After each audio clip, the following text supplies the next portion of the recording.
I'm so happy that we have reached our third day at the Women Impact Summit. My name is Maika Gil, and I'm the founder of Heroikka. And today we have an amazing day. We are going to be learning about technologies and the women that are doing these technologies and working on them. And also we have an excellent panel about investors. But before we start, I want to send a message to all of our sponsors.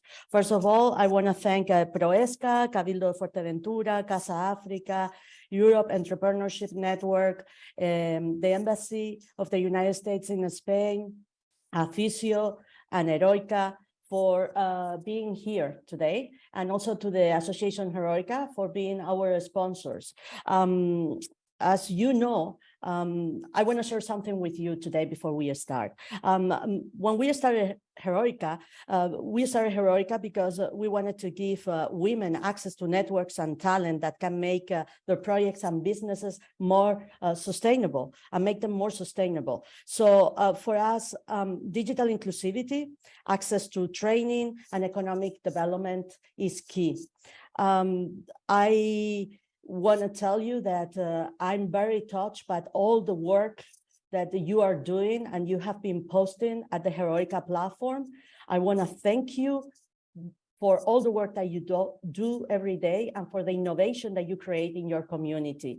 It makes us extremely humble and also challenge us to make a better platform for all of you and to create also a bigger community to give you support. So thank you for trusting us. And today we're going to start with, I'm super excited to introduce our first speaker. Her name is Katie Jeminder, and she is the co-founder and chief of strategy at Scent. And Katie, are you here with us? I am. Should I turn my video on now? Well, of course, we would love to see you. Hi. Hi, Katie. How are you? Good to see you again. Yes, thank you all for having me. I'm excited to be here. Just as a gossip, I want to share with the audience that actually Scent is the platform that sold the first Twitter from Jack Dorsey. So you're now quite popular, huh? Yeah, well, we're trying. We're definitely trying. That was an experiment that we ran, and after a few months, all of a sudden, we realized Jack Dorsey had accepted an offer for one of his tweets. And so that gave me a little bit of a panic. I thought we were going to get shut down, but no, that didn't happen. Great. I want to share with all the audience that we had a great conversation some months ago, and I got super excited not only to collaborating and working with you in the future, but also bringing you into the summit and introducing you to our community. Yeah, so, it's wonderful. Thank you for having me. Oh, it's a pleasure. So I would love you to tell and to share with the audience, because you used to work also in corporate, but how did you end up in the NFT industry? Yeah, it's been a long and circuitous path. I actually, my degree in university was in environmental policy, political science, and physical geography. And that was a long time ago. That was in the 90s. And before there was the first browser, internet browser. And I had a professor who taught his classes on the early version of the web. So we would go and research and using things like Gopher and different types of systems that the University of California education system had in place. And anyways, fast forward a little bit, I learned enough about HTML and the very beginnings of the internet that I moved up to Seattle, and I worked for a stint at Microsoft, and then I worked for 6 years at Amazon.com. And after Amazon, I was at Apple for a while, and then I headed up product under Mark Zuckerberg at Facebook for several years. And I've worked a bunch of other places.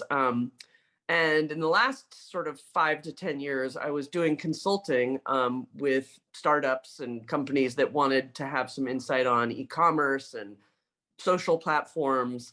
And I started to, I was consulting with another friend of mine for a company called Scent. This was pre-NFT, was in 2019. NFTs had come about, but they were not, it was sort of very deep into the early parts of Web3. And I was consulting with them, and I learned a lot about these early, the sort of blockchain and what decentralized was all about. And I got very excited because I realized that there was that the technology was not really the thing that I needed to worry about, because I didn't think that I was a crypto native. But it really just unlocks new ways of looking at old behaviors. So and Amazon did the same thing, right? Amazon didn't create or invent the idea of putting an item into a shopping cart, but they used technology to actually make that behavior available to anyone wherever they were. And that's a lot of what got me excited about Scent in the early days. And I'll tell you, just to tie it back to this conference and why Scent mattered to me, is I had been consulting, and then I was traveling. I was in Africa right as the pandemic came out. I was in Uganda with the mountain gorillas, and I came out of the park, out of Bwindi, to a newspaper article where the president was saying there will be no more handshaking or greeting people with kisses on the cheeks or hugging. And that was my first sort of insight about what was going to happen. And the towns, the communities, and outside of Bwindi National Park in Uganda are the people make money based on tourism and the things that they make. They're all creators, and I realized that that was all going to shut down. And so I came back from Africa on March 13th of 2020, when everything shut down, and had real inspiration that the pandemic was going to affect a lot of people, and that technology, and especially the technology that Scent was focused on, could actually have a really positive impact all around the world. So today with Scent, I get to work with people. I'm on calls with creators in Nigeria and in South Africa and in Brazil. And I think that's what's really exciting about this summit, is the impact that we can have with technology that doesn't, that the geographic borders don't actually contain us anymore. For sure. Can you explain a little bit to the audience what is an NFT, and a little bit what is behind it, and also how Scent works with it as well? Sure. Well, I think that the very interesting thing about an NFT is really it's poorly explained in the press right now, because the association is tied directly to digital art, and that is actually Scent. The reason it works with Scent is because we were a platform, a social platform for creators to build audience, distribute their work, and then ultimately monetize it. And so NFTs really grew out of what the blockchain and crypto are. So the blockchain is this immutable ledger, which is just one way of saying that any transaction that happens, whether it's social or financial, it can't be edited. It happens once, and that's the end. So that allows people to really own their own work, to where things can't get copied, because if you have provenance or authenticity of something, that's yours. So Jack Dorsey made the first tweet on Twitter back in 2005 or 4, I can't remember when it was. And he could sell a copy of that. He could he could mint that thing on the blockchain and say, this is my thing. We could use his identity credentials on Twitter. We could authenticate him. He could say, this is mine, and he could sell a version of it to someone, like a baseball card, that says this is signed. So non-fungible token, NFT, very confusing to everyone. But really, if you start to think about an NFT as a receipt that proves something, that's really where it gets down to. And the blockchain, and I mean, I explained this to my mom when I first started working there. I used Amazon as an example. When you go to Amazon and you search for toilet paper, you're not thinking, well, I wonder what kind of search query I'm doing or what their, technology stack looks like. You're thinking, I want the best results for toilet paper.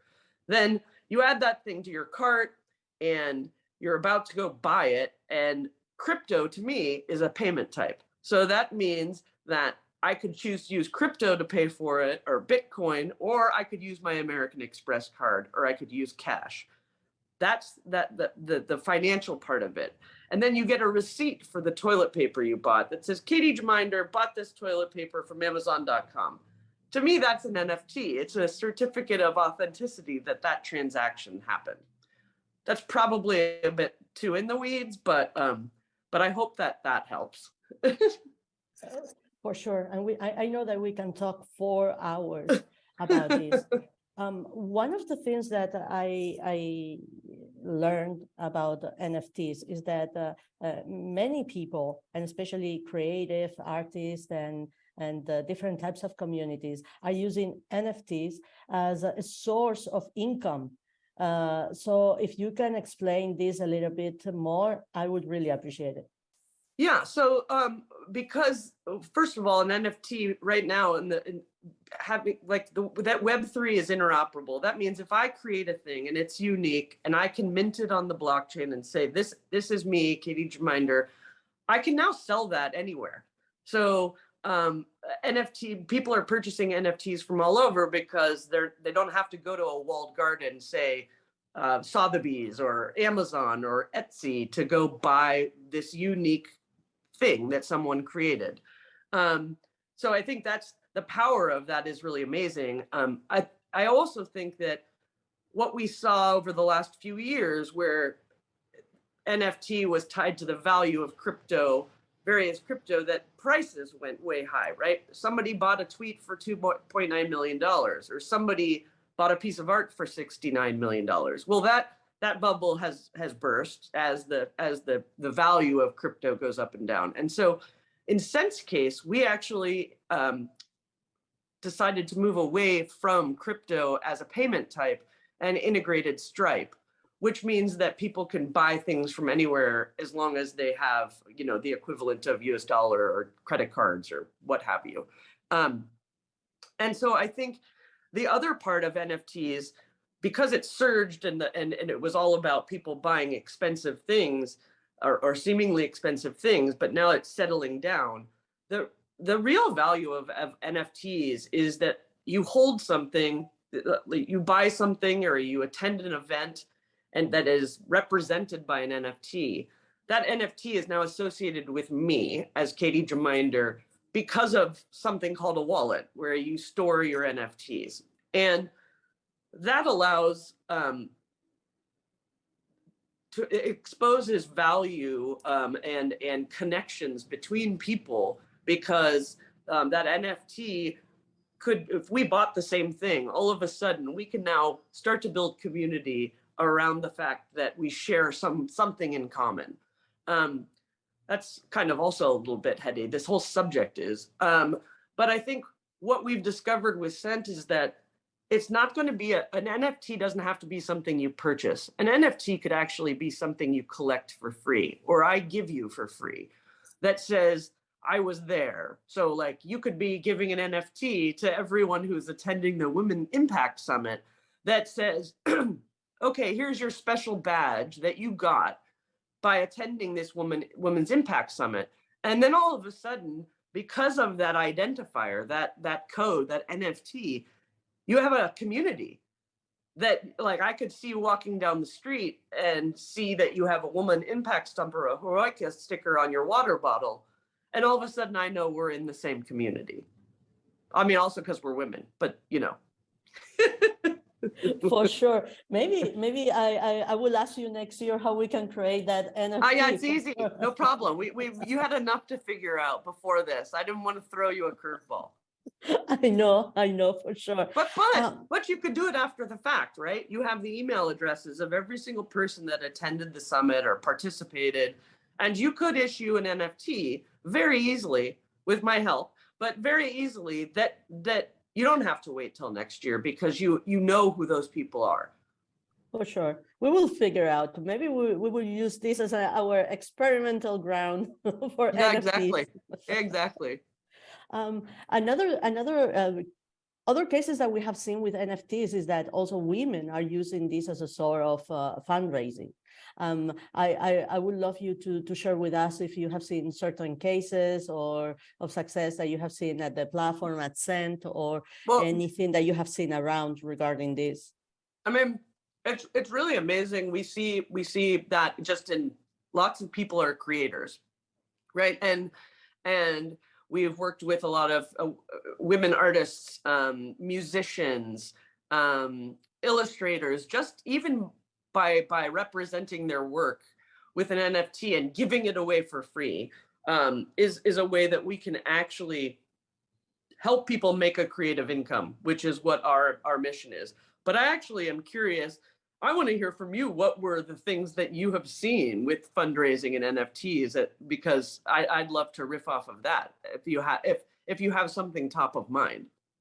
No. I mean, that's what I was asking you, because I've been talking to other women and they're saying, we're selling, part of our social media and we've been raising this type of money. And for me, that was actually, wow, you're selling actually the content that you are creating to raise capital. And this was something that it was brought to me. And I said, wow, we can use other ways to create and actually to get funding, because that as women, as entrepreneurs, it's extremely hard. It's a constant fight. Especially right now with the markets doing all kinds of crazy things, people are a lot tighter with capital. I think the difference, when you're talking about doing unique NFTs for things, you can raise money. You can build up a treasure chest, but there are, depending on what country you're in, like treating NFTs as sort of ownership or ownership in a company is. Vale, ¿viste lo que te escribió Irina, Paula? ¿Puedes decírselo a Maika, por favor? Oh, what's going on? Oh, I'm sorry about that. It's okay. I think that it's I like to think of it as like if you have something that you've created and you want to sell, like especially a physical good or a piece of art, that's a way to make money, or a way to associate a subscription fee or a membership into a club, or that club could be a company or an organization.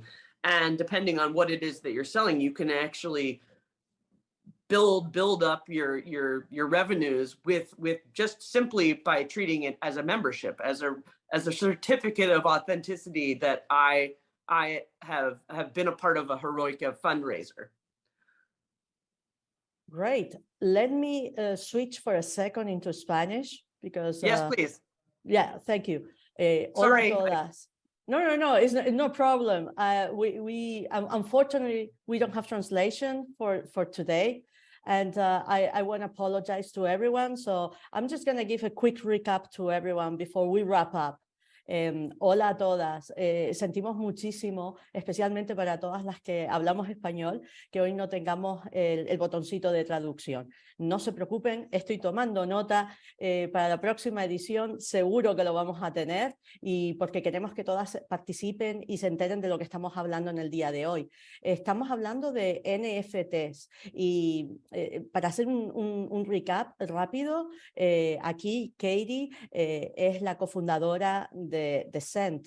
Estuvimos hablando que su compañía se hizo muy famosa en un momento porque Jack Dorsey, el fundador de Twitter, en un punto pues vendió en su compañía su primer tweet. Y a partir de eso hemos empezado a hablar cómo NFTs, ella estaba definiéndolo como una especie de recibo que es capaz de autentificar la transacción, ¿no? Y estamos hablando un poco de lo que son las cadenas de blockchain también. Vamos a compartir esta información con todas ustedes y aparte de eso también estamos hablando de cómo puedes utilizar los NFTs y ya pondremos ejemplos y si quieren contactar a Katie en un futuro también haremos una especie de panel especial en el futuro. Para aprender más sobre todo esto. Hemos visto cómo emprendedoras están utilizando esta tecnología también para levantar fondos. Incluso yo he visto cómo hay gente que está vendiendo el contenido de sus redes sociales para levantar este capital. Así que les quería dar un pequeño información de lo que estábamos haciendo. Y perdonen las disculpas por no tener hoy el botón de traducción, pero seguimos aprendiendo y avanzando con ustedes. Muchas gracias. Katie, let's wrap up. Okay. Tell me. Oh man, I wish I had studied harder in school. God, and I live in California. I should speak Spanish. I'm trying to refresh also my Spanish. Sometimes it's hard, and sometimes I'm like, I need to refresh also my English because sometimes, you know, having this by brain, I don't know how it works.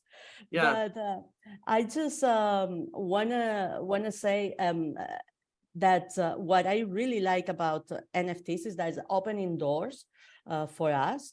And if you Yes. have any final thoughts, and also you can share with us certain places where our audience can find information and we can actually share it later on our website with all of them, I would really appreciate it. Yeah, well, so I think one way to just get started, because it's a because it can be an intimidating space to enter into, right? And it doesn't have to be, but a lot of the early adopters of this were very techie guys, honestly. And so one thing, and this is not about promotion for a cent, but it's one way I think that's the easiest, which is we offer a page that says collect, it's collect.cent.co. And you can go and collect. Every week we put up a free NFT that can be collected. And right now it's an artist that I met, a woman from Florida. She's an illustrator. She's a big representative representing like the people of color and LGBTQ, and she's a hip hop artist and an illustrator and a painter and a photographer and a poet. And to me, that's like the magic right there, is that all of a sudden there's representation that, you know, is out there. That's the beauty of this decentralized thing that we're calling Web3, is that you can get your stuff out there. You can build an audience. You can, and by building audience means you can actually distribute your content without suffering the algorithms of a lot of the places that control who gets to see what, who gets to discover what. And so the beauty of that is that just, once you have audience and once you can get your work out there, then you can start to monetize it. And I think that's what gets missed in the discussions around NFTs is you don't just throw up an NFT tomorrow on Instagram and all of a sudden you're a millionaire, right? What we really want and care about for creators and brands and companies that rely on social sites right now to build audience, once they do that in those places, you can't take it with you. You can't grab all those 5,000 people that follow you and go do something else with it. You're locked in. And so I think where women and people of color and people from other countries that don't have the fair representation, whether it's Cent or any place else, honestly, you know, that is supportive and open to the blockchain and NFTs, it unlocks a lot of potential for people all over the world, which is why when I left Africa and saw these women doing these crazy things with beautiful creations and knowing that was going to stop because tourism was going to stop, it just like sent me like a rocket ship into the space because the potential is so huge.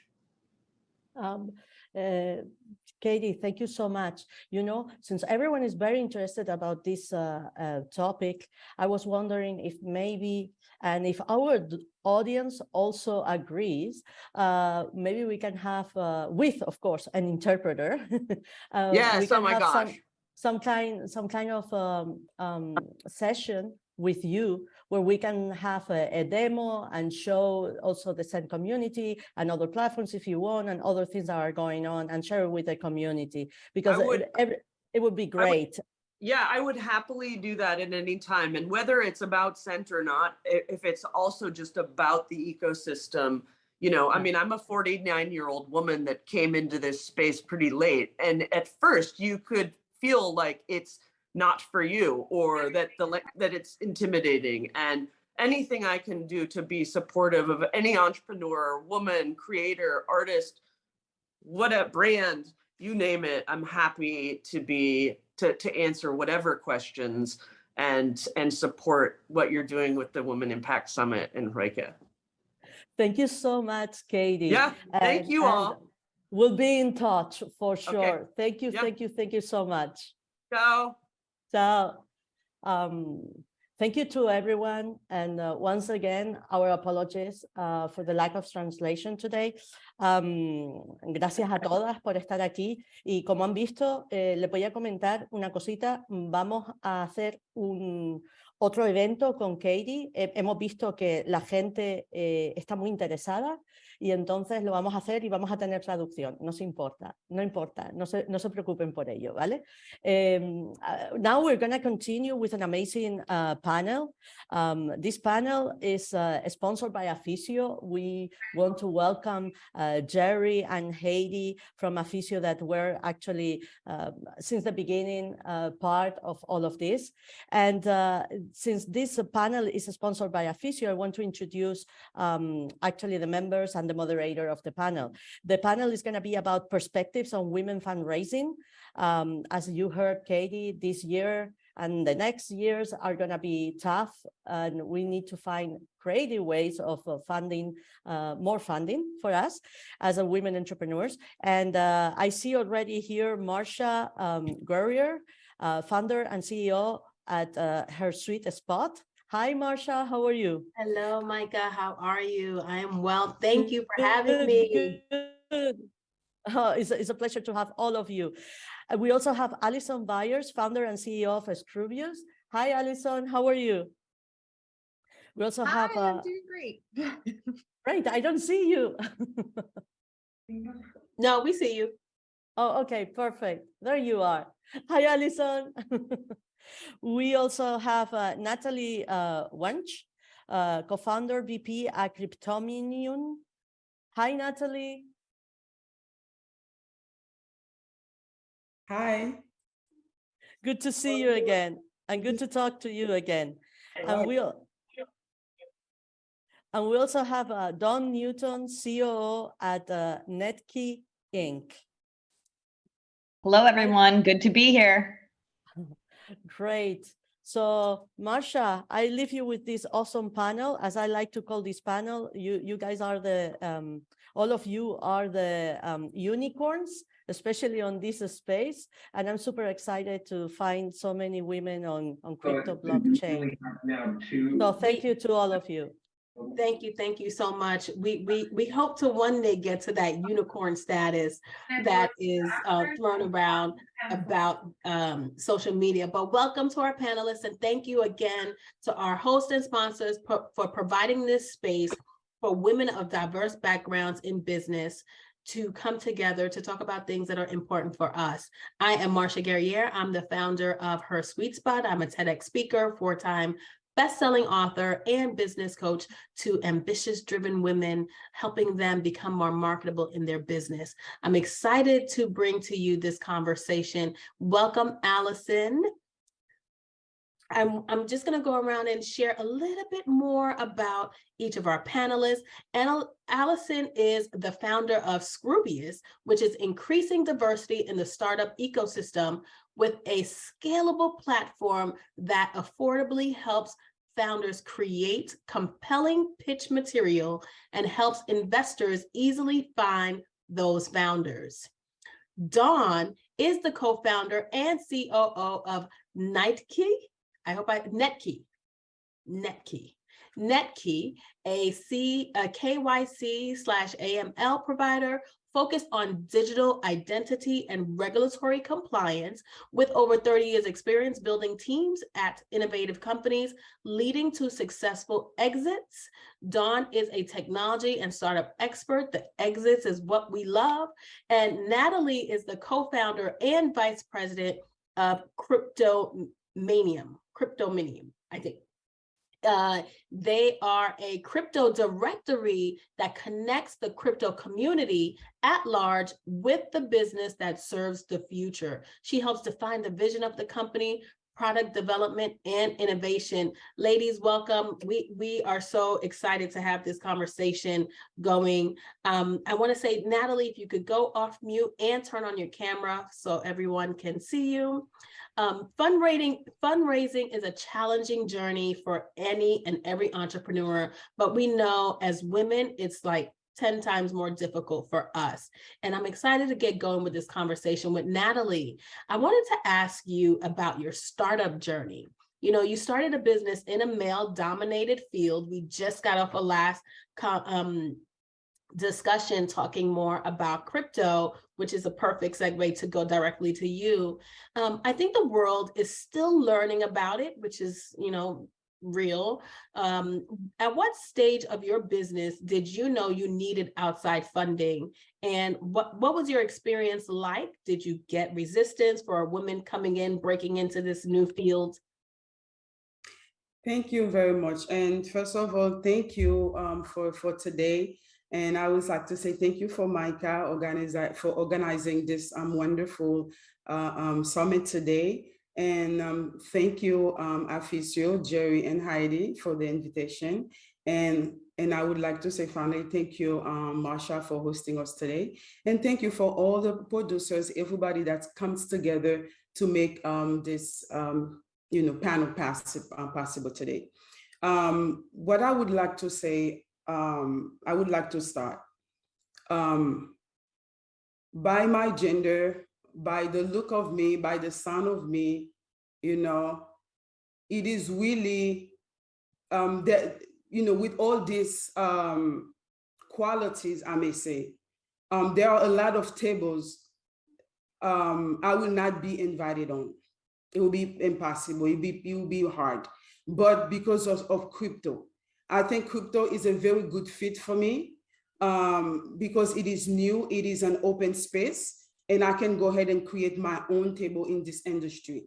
And it is early, and I feel like since it's open, nobody on it, and any female at this point, at this early age, can come and slice a little piece of this pie and make it their own and find their way in this space. And as long as a female, as long as I have a great product, as long as we can solve a problem, as long as we serve our community, I believe that I will be sitting on the best table. I think what you just said is so impactful, because you just said, because it's such a new space, women shouldn't feel intimidated by entering it. And you could definitely go in confidently to carve your own path in that space. And that is something I haven't even thought of, and think it's such a great nugget for everyone watching.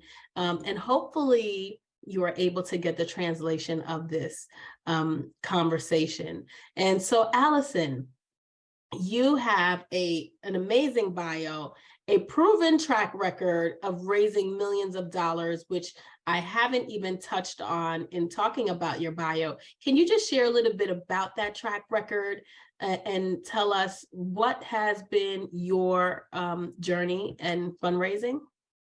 Yeah, for sure. And I want to echo Natalie, thank you to everyone who has put this on. This is a great conference and such important topics. And I love that it's an international audience. Agree, Marsha. I hope that translation becomes available so everyone can benefit from these conversations today. But yeah, so I'm a startup founder. This is my second company. And I can tell you a little bit before that, when I entered the world of entrepreneurship, I had come out of about 15 years of being a tech operator in different data-driven companies. And then when I went into entrepreneurship, I launched and co-ran a medical device company that I'm in Boston, Massachusetts in the US, that we spun out of MIT and a hospital system here. And I was the business one on the team and did our fundraising for that company. Didn't know what I was getting into. I was very naive about the space of fundraising itself. And we did successfully raise almost $10 million for that company over the course of 5 years, which is great. And it was a big accomplishment.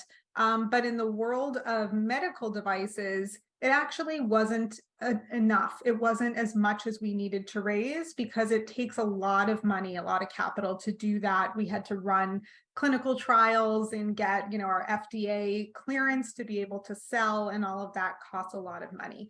And so for me, what I really reflected on after that company was acquired was why, what was my experience typical, and what I believe prevented me from raising what we needed to was a whole lot of gender bias.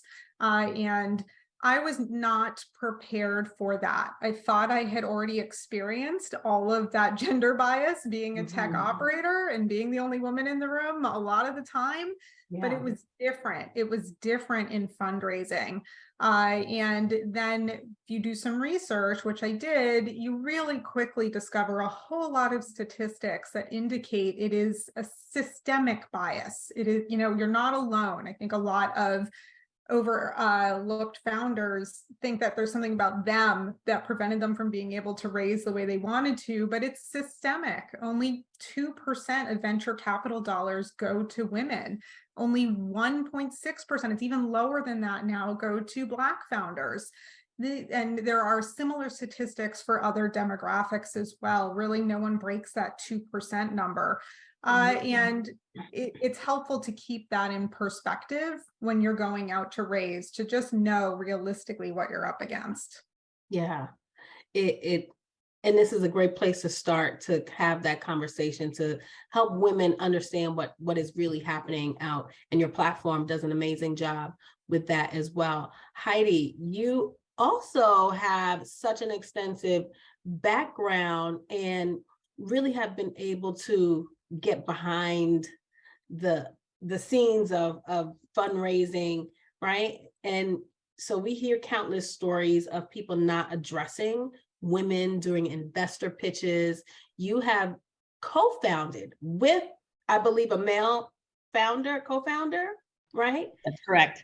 What I would love for you to talk about right now is your experience as the female co-founder, and what it's been like fundraising for you as a co-founder. Great. So yeah, I'm Dawn. Thank you so much to everyone for being here around the globe. Hola, to those that are speaking Spanish, and I wish I could speak in both, but I cannot. Hopefully, as everybody says, we'll get translations available because this is global. And it'd be great for everybody to be in their language. So yes, I have a long history of being in startups and successfully taking them to unicorn status, which is fantastic to be able to say. But then when you're put in charge and decide to do your own startup, as a woman, as Natalie and Allison have so eloquently stated, there are indeed challenges. And I am also in the crypto space, which is incredibly male dominated currently. Let's add that caveat, currently. Yeah. And so when you go out to venture capitalists, I think it's really important to know what you may see. And so I'm going to be very transparent here. In the beginning, when we were doing presentations, they would be back and forth, a lot of co-founders, and it's pretty typical. Co-founders they'll do a couple of slides, then the other one will do a couple of slides, and there's a, back and forth kind of thing. What we saw when that was done was that afterwards, all the questions would be asked exclusively to, my male co-founder, and not to me. And not everywhere, but by and large, I became invisible. And so we noticed it, my co-founder noticed it, which was great, and said, we need to change this. So some things that we did that were incredibly strategic. I do the presentations by myself, start to finish. I cover the financials. I cover the technology, because I am a co-founder and I do know the financials and I do know the technology. This is mine just as much as it is his. And so what we noticed is when I took the reins and walked into the room first and stuck out my hand first, that's another thing that was different. I always intro first. And then I do the presentation. We noticed a shift. Yeah. And the questions, I started to be looked at more, and the questions were, back and forth. And then the other thing is, having a co-founder, if you have a male co-founder, having your back, in the presentations, when something is asked of him that he knows that I'm, great at and even better than him at answering, he goes, that's really a Dawn question. And then just turns it right over to me and lets me run with it. So it's a matter of, showing up big and bold. I like to say that, when men are, pitching, men sell the dream fantasy. At every stage. Go their way, and then women sell what's realistically possible with a clear handle on potential pitfalls. And when you're pitching to men, male dominated room, male venture capitalists, they control 90%. Only 10% of women control venture capital money and are the decision makers. So if you're pitching to men, walk in there with the same attitude, and just imagine that everything is going to go your way and sell that dream. Yeah, I like to say, well, what would Bob do? What would Bob feel? And walk in with that same energy as Bob, right? And then it'll all work out. So you talked a lot about the VC space and you entering, and you and your partner, smartest strategic plan I've heard with co-founders of different sex. So I think that's so strategic and so smart. What are we all looking for VC, right? When we're talking about our perspectives as women looking for funding and going through funding, is it always the goal, with only 2% of VC going to funding? I mean, going to women at all? Let's talk about, is it even a dream that small businesses should have, women should have? What are some pros to VC and angel investing that you may talk about, Dawn? Right. So I think that's a great question. And I did want to say, Allison, somebody just came out with some data recently that broke down that 2% of going to women. And right now, I think it was BCG that did it. But I'll send you the information, or I'll send it to everybody posted on Twitter. So it is out of that 2%, 0.5% go to Black women, and 0.5% go to Latino women, and then 0.004% go to Indigenous women. Yeah, so there we have it. The numbers are so lagging. Yeah, so with VC, No, so with VC, that what VCs do, and their sweet spot is, they don't just write you a check. And if you are presenting to VC, you should question them. What are you going to do for me? Because it's not just about the money, but what are you going to do for me? And you want your venture capital partners to hustle for you, just like you're going to hustle to make them money. And so things that they can do, they open a network. You look at their portfolio, and who in their portfolio companies that they already funded could possibly be your clients. That they create a symbiotic relationship within their portfolio, and it's also who they're connected to. What boards do they sit on? Who are they connected to in other industries? What do their resumes look like? Like, you look at venture capitalists as if you're going to employ them, right? So you go and look up their credentials. What's their past life? Where were they working? Are you going to go and need relationships with banks? Do they have banking backgrounds? Are they formally working in banks, or do they have those relationships? And so VCs do bring, besides the money, they bring the network to grow your business, because they've got that deep Rolodex. But to your point, that's not the only way to go about things. And there are, very valid alternative fundings available to women.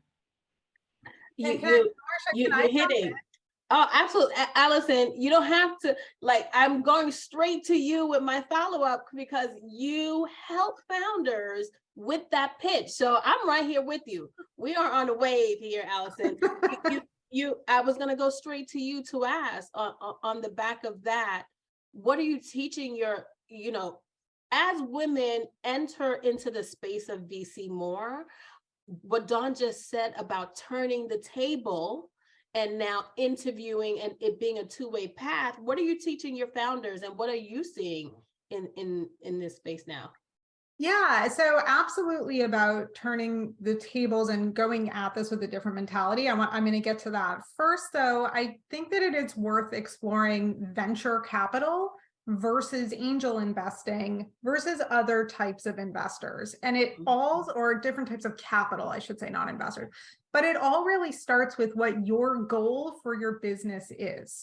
That can help dictate the type of funding that you look for, right? If you're looking for equity investors, you have to understand that they only make money when you exit, when you have an event. And that means you have to want that. You have to want to be acquired or IPO or be absorbed or, have a private equity transaction. You have to want that within the next 10 years, usually sooner than that, depending on who you're pitching to. And if you don't want that, maybe you're a small business owner and you want to just keep running it and you want to build it to be profitable and then keep running it. That is totally fine and respectable and awesome and can be a great lifestyle, but it might not be investable for an equity investor. And then you should be looking at other things. Maybe you can get some debt, maybe you can get a loan or some venture debt might be helpful, or revenue-based financing if you're already generating recurring revenue, or maybe even crowdfunding if you have a big community or have your customers fund what you're doing. Those are all options to consider. If equity investment is right for you, a key difference between a fund and an angel is that a fund is managing other people's money, right? They have, a fund has general partners and they get their money, their capital from limited partners that put the money into the fund. So the investor you talk to has fiduciary responsibility to the LPs, not to you. The limited partners, right? Yes, the limited partners, the people's money that they're managing. They report to them, they owe them things, they sell the LPs on the returns they can make through their investments. It is a different frame of mind. Yeah. An angel investor does not have limited partners. They're managing their own money. It's their discretionary income. They decide who they want to back, how they want to invest. They don't report to anybody else about it. Very different motivations for investing and very different needs coming out of it. They don't need the same level of returns because they don't have to report it out to anyone. It's just whether they're happy with it or not. Right. So even they are very different types of investors. And you should really consider what is the right path for you before you just jump into it. Because getting investment, getting a big round has become really romanticized. That's not your goal. Your goal is to build a successful company. The win isn't getting the funding. The win is your business. And sometimes I think those get really conflated. And would you recommend people go through then sort of the stages and the different funding vehicles you just mentioned, crowdfunding, and that's if you have a big community or you can drive a community to that, right? If fund versus angel, do you think that there is a path that people should go to first? Or like you said, everyone's romanticizing funding and VC world and am I a unicorn? Will I get there, right? And should we actually progress through our own efforts through crowdfunding? Because it takes a lot of work. And maybe through that exercise, you will perfect your pitch as the pitch master that you are. You'll perfect that pitch to then more confidently get an angel to say yes, and then a fund to say yes, right? Yeah, for sure. There are different types of pitches. It's just like you would understand your customer segments, right? You would create personas for your customers to better understand how to market and sell to them. there's personas for investors, and angels are very different. You're relating to a person who is writing a smaller size check and probably wants to get more involved. You might just have a conversation with them and they want to invest in you, right? I've had some investors where I have to full on pitch and go through due diligence that are angels. And then I've had other angels that saw me, on the news and wanted to write me a check, and they didn't want to do any due diligence, right? So there's such a spread there. But I do recommend, particularly for women, if equity investing is right for you, if you've decided that for your business, start with angels. You are more likely, realistically, you are more likely to get a check. Your time is better spent there. And there are different strategies that I recommend for that. And the other difference from getting a fund, if you have a fund invest in you, they're likely going to want you to start a board. They're going to want to be on your board of directors. And that means they have decision-making authority for your company. With angel investors, you don't usually have that. You still have full control, full decision-making authority over how you operate your company. As long as you can delay someone else getting up in your business like that, delay it. Delay it. I agree so much. Natalie, what has been your experience, and what was your path to getting funding for your business? Okay, my path has been funny, because when we started the business, me and Warford, which is the CEO of the company, and what we first did once we decided that we needed to get into the industry as an investor first, and then we realized there's a problem that we wanted to fix. Like there's a lot of difficulty finding information that we wanted to educate ourselves to be better investors. And so we decided, okay, we need to pile up all the businesses together, all the information together, all the educations together in one spot. And that's what Cryptominium is. So people can come and get all the information you need so you can make a good decision. When we decide to do that, and then we started bootstrapping first. So we start by taking every single dollar we possibly have in traditional market investing and even 401ks. We take all of this money and then we dump it, into crypto, which this is our industry. Once we dump it into crypto, and then we look at, the pros and the cons, what are the risks? We decided, okay, we're gonna go with the risk. So we jump in 100%, in it.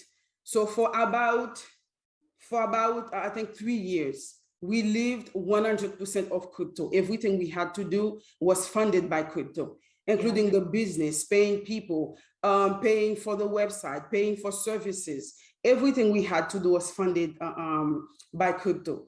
So after that, we had an investor that jumped in and who just started funding us.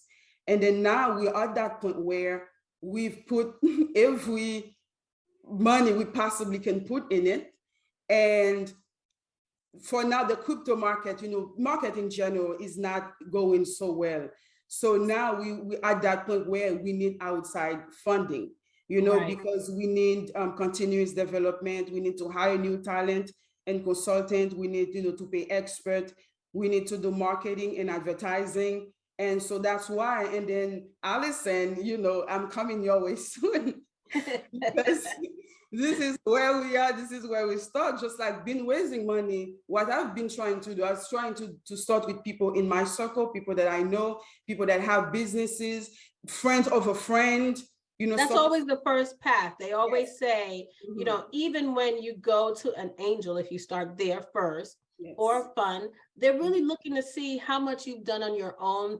Do the people that believe in your own dream? And so getting friends and family, start networking with people that, see you. Allison has been one of those people for me and has invested in my funds, a non-equity diluting fund, I should say, which is a whole nother animal within itself. And to have someone pour into you that way is really important. Ladies, Micah only gives us but so much time. There's so much information and content that we have to share with Women Impact at today's summit. But I want you all to briefly and quickly leave me and our viewers with your lasting impression. Allison, I'm watching the chat rooms. They want you to drop some strategies on them. You mentioned you've got some strategies to get with some angels and how to position yourself. So if you can give us just that one piece of nugget that you could leave with our viewers today. Allison first. Okay, so there are many strategies. I can't go over all of them now, but the biggest one I'll leave you with is expand your view of who might be an accredited angel investor. It's not public information. It's not like a fund. There are, in the US alone, I'm not sure of the numbers in the other countries, but for the US, there are more than 4 million actively investing angel investors. And that is an undercount because it's not public information. Right. So whoever you're talking with or whoever you think might just get what you're doing. Think of the profile of person who, if you explained your business and the opportunity for investment, they would just get it. You wouldn't have to convince them. What does that kind of person look like? What background, what industry, what experience, you know, what psychographics, demographics? Try to find people that would fit that description where you know they would just get it. And reach out to them and ask if they'd be willing to chat, and you know give you some great advice. With you'd love to share what you're doing with them.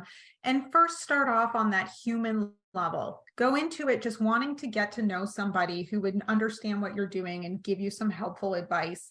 Build the relationship a little bit, and then ask if they do angel invest, if that's something they've ever done, if they would consider it. I have a couple people on my cap table for Scroobius right now that I'm their first investment. And I am an emerging angel. I've made all my first investments in the past year. I've done 7 so far, not even including Marcia, because that's a nonprofit entity that I contributed to.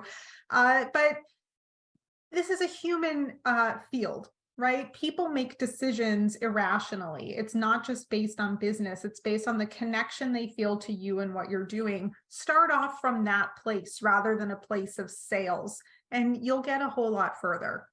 Absolutely. Dawn? Echo that completely, and just want to dive a little deeper. It is really about the personal connection. You're told all the time it's about the finances and the projections and all that. It's not. So one of the things that I like to do, because that information about angels is not published, is go look at where you went to school. There are a lot of people who feel an affinity of where they went to school, and they like, hearing from other, alumnus, et cetera, and look at that. That might be untapped. Like, you might not, be involved in the alumni organizations, but look there, and then go and look, because you have access to that data, is who's there and can do the research on LinkedIn, who might be somebody that, to Allison's point, likes what I'm doing, is interested in what I'm doing, it has a background that I'm doing, and then reach out, through the university organization to do that. And then otherwise, locally, there are a lot of schools and other organizations that are doing incubators, that are doing accelerators. Look around and see, because they might not get a lot of press, like Twitter's not the only place. Look at the local news with that kind of thing. Take it smaller and more local, and then look around, because there's opportunities there that are untapped, that you can go very far very quickly, than going after these big headline people that get a lot of press. Definitely local. I echo that as well. And Natalie, what about you? Your lasting tip, suggestion to help women with their fundraising efforts?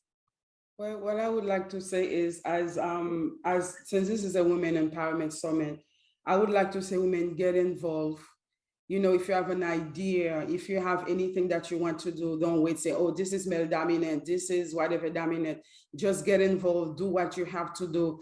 Once you start, and then the next step will come, the next step will come, the next step will come until you get where you're going. So don't let fear, don't let stigma, don't let anything stop you from doing what you want to do. So we all here, we're doing what we have to do on the panel. We're all studying something, and then we're going somewhere. So that's what I have to say. Do what you have to do, start, and then we're going somewhere. We meet on the other side of success, and we will sit at any table that we choose. Yeah. Don't let anybody choose for you and tell you no. I agree. And my lasting suggestion is to truly build relationships. I call them my 4 ships: relationships, partnerships, sponsorships. Look beyond just venture capital. I don't think that is where most of us want to be in the first place. And so when you build relationships authentically, and don't be a secret, tell everyone what you're doing. The more you tell, the more notoriety you will get in building and developing your plan. Ladies, thank you so much for contributing to this amazing conversation. Micah, thank you for having us. I know I went over time, but I did my best. No, it's okay, Marcia. Actually, we are enjoying so much the conversation that I'm super thankful to all of you. I know that everyone is extremely busy, and we always have to have this conversation, especially about funding, because depending on your background, even where you are born and raised, the network that you have access to is extremely important. Not everyone has access to the same network, and that's one of the reasons why we created Heroikka, and actually we started this Woman Impact Summit, because this is the only way that we're going to get to meet each other and actually get this feedback and share notes and say, hey, maybe this works for me. This didn't work for me. Maybe this could help you. And I would love to invite all of you in the near future, to another conversation with our community, and in the upcoming months, so we can share other perspectives and other information. And of course, I know that you're going to send me the emails with all the information that you have shared during this panel. And I'm extremely thankful to all of you for all the work that you do, and actually to have more women in this space that is extremely hard to see women in crypto, blockchain these days. And I'm super happy to have all of you here today. Thank you so much. Thank you. Bye, ladies. Thank you. Thanks, everyone. Bye. Thank you.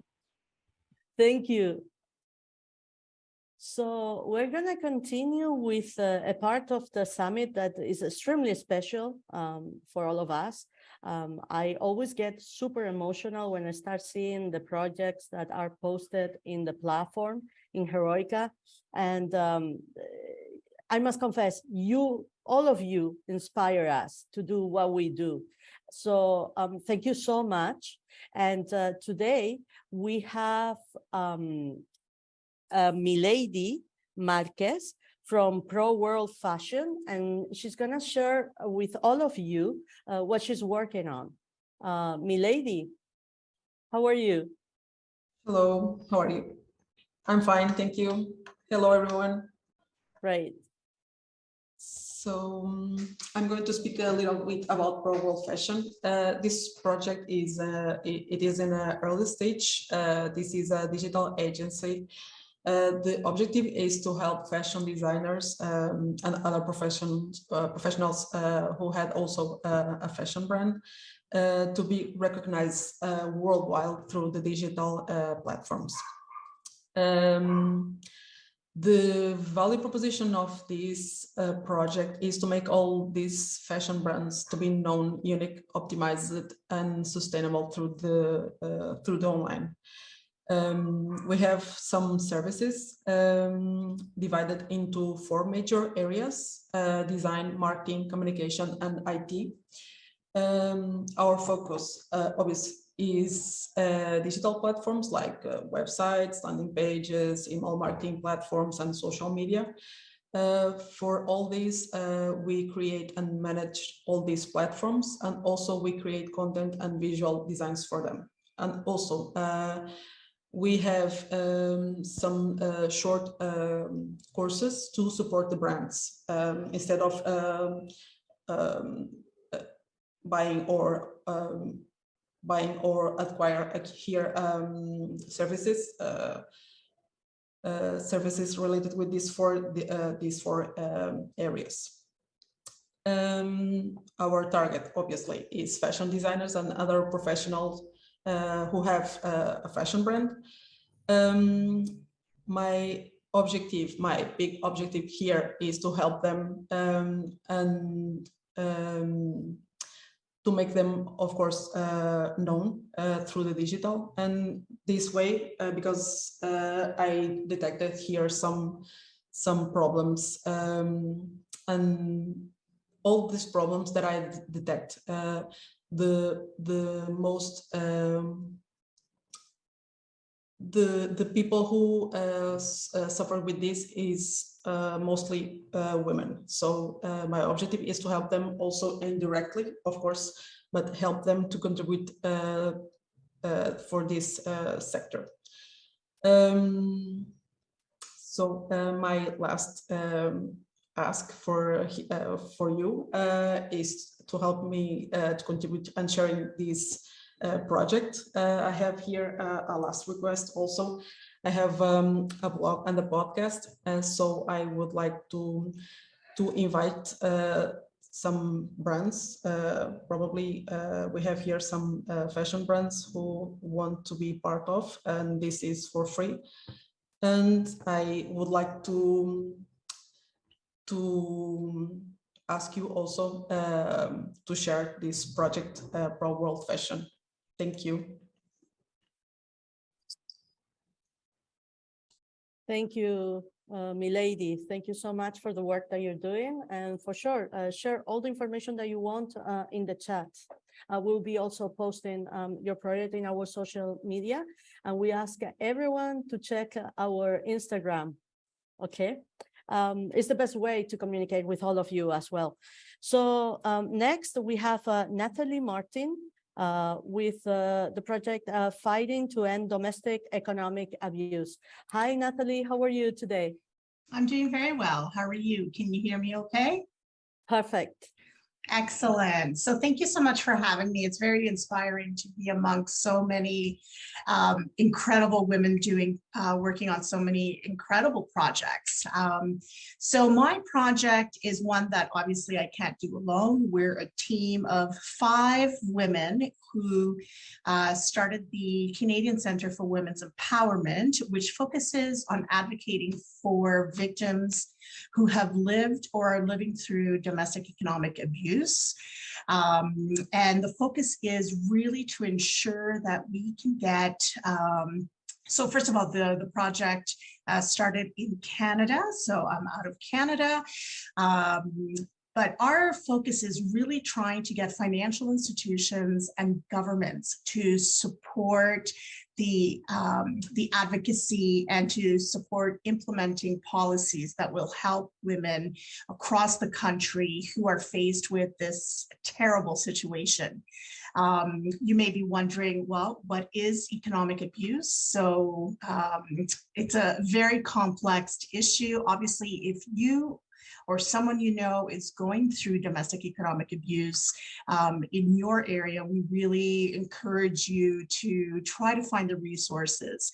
And we know that internationally, we've been able to work with different countries who are now moving the pendulum on fighting for this sometimes very invisible problem. So our partners, other countries are Australia, New Zealand, South Africa, Israel, UK, as well as the US are really working and advocating. So we're all activists, we're researchers, really trying to get the support that is needed, not only from a national level or international, but even locally. right? So I guess my ask today, seeing that we only have 5 minutes and hopefully I don't take too much time, my ask today is that you share our social media campaign. So if you go to CCFWE, you can find us on Twitter, Instagram, of course on Facebook and LinkedIn, but if you can head over to Twitter. You can like, follow us, share our campaign during the month of November. There are 2 national campaigns that happen. One is the National Women Abuse Awareness Month that happens in Canada, as well as Financial Literacy Month. So we put together a campaign called #HelpUsRise, and it really is to help raise awareness. So going back to my original comment about what is domestic economic abuse, it incorporates a range of behaviors, which really allows the perpetrator, in most cases, the male partner, to control their female partner's economic resources and freedoms. Living in economic abuse also limits many times the victim to find employment, to access her own money, and other aspects like limiting even money, finances to support her children. So we see this as a way of coercion. And so we're just really right now at the stage, the organization started only 3 years ago, and we're really just advocating, like I said, we're 5 women from across Canada that are championing this. So my ask today is that you share social media messaging. If you want to participate in any of our events, you can find them on our website. We have the online summit that is happening next Tuesday. And even if you're not in Canada, perhaps this is something that's relevant or that you've heard about in your own area. So if you want, you can attend our summit on the 15th of November. It's online. And there are other campaigns also that we are going to be championing. So really it's about amplifying our voice and advocating for women living in these terrible, very precarious situations. Thank you for having me. Natalie, it has been a pleasure to know more about your project. And I have a quick question before we pass through the next entrepreneur. I wanted to ask you if you are aware of other organizations in different continents that are doing the work that you're doing. And actually, if you have any type of collaboration in other continents, it could be in Europe or in Asia, or maybe in Africa, it would be quite interesting to continue this conversation after the summit with you as well. Oh, absolutely. Like I said, there's our friends in Australia have done quite a lot in getting their financial institutions to help support this very delicate community.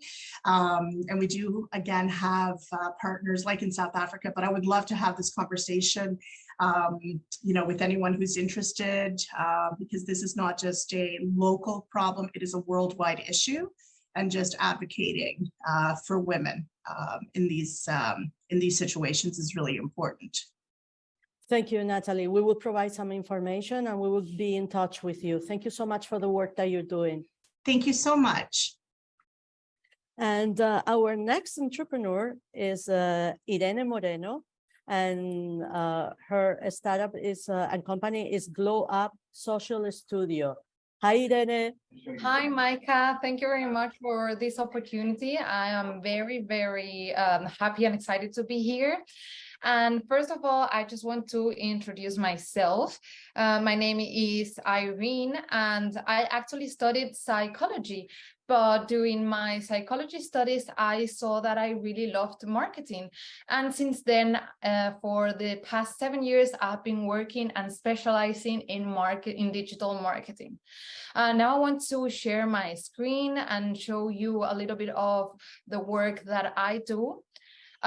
First of all, I'm going to show you an example of one of my brands that I've worked with and how I used a marketing strategy to make them so people can see them and people can recognize their brand. So I always start with defining a brand by their values, their ideal clients, and their positioning statement in the market. These are the pillars that make a brand. So this is an example of some values such as friendly, authenticity, serenity.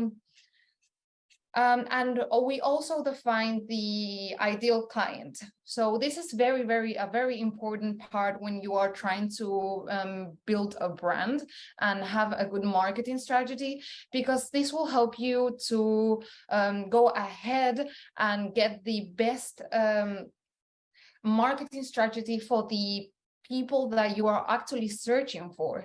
So my suggestions here are always to use a very defined ideal client. And regarding the positioning statement, is a phrase defining what your brand is and what it makes unique and different. Then we start with the brand identity, which is a logo, a unique logo, different, not in, and following all of the brand identity that we said before. Defining the color palette that is also in symphony with the rest of the brand and the pillars I just talked about. And then with the fonts as well.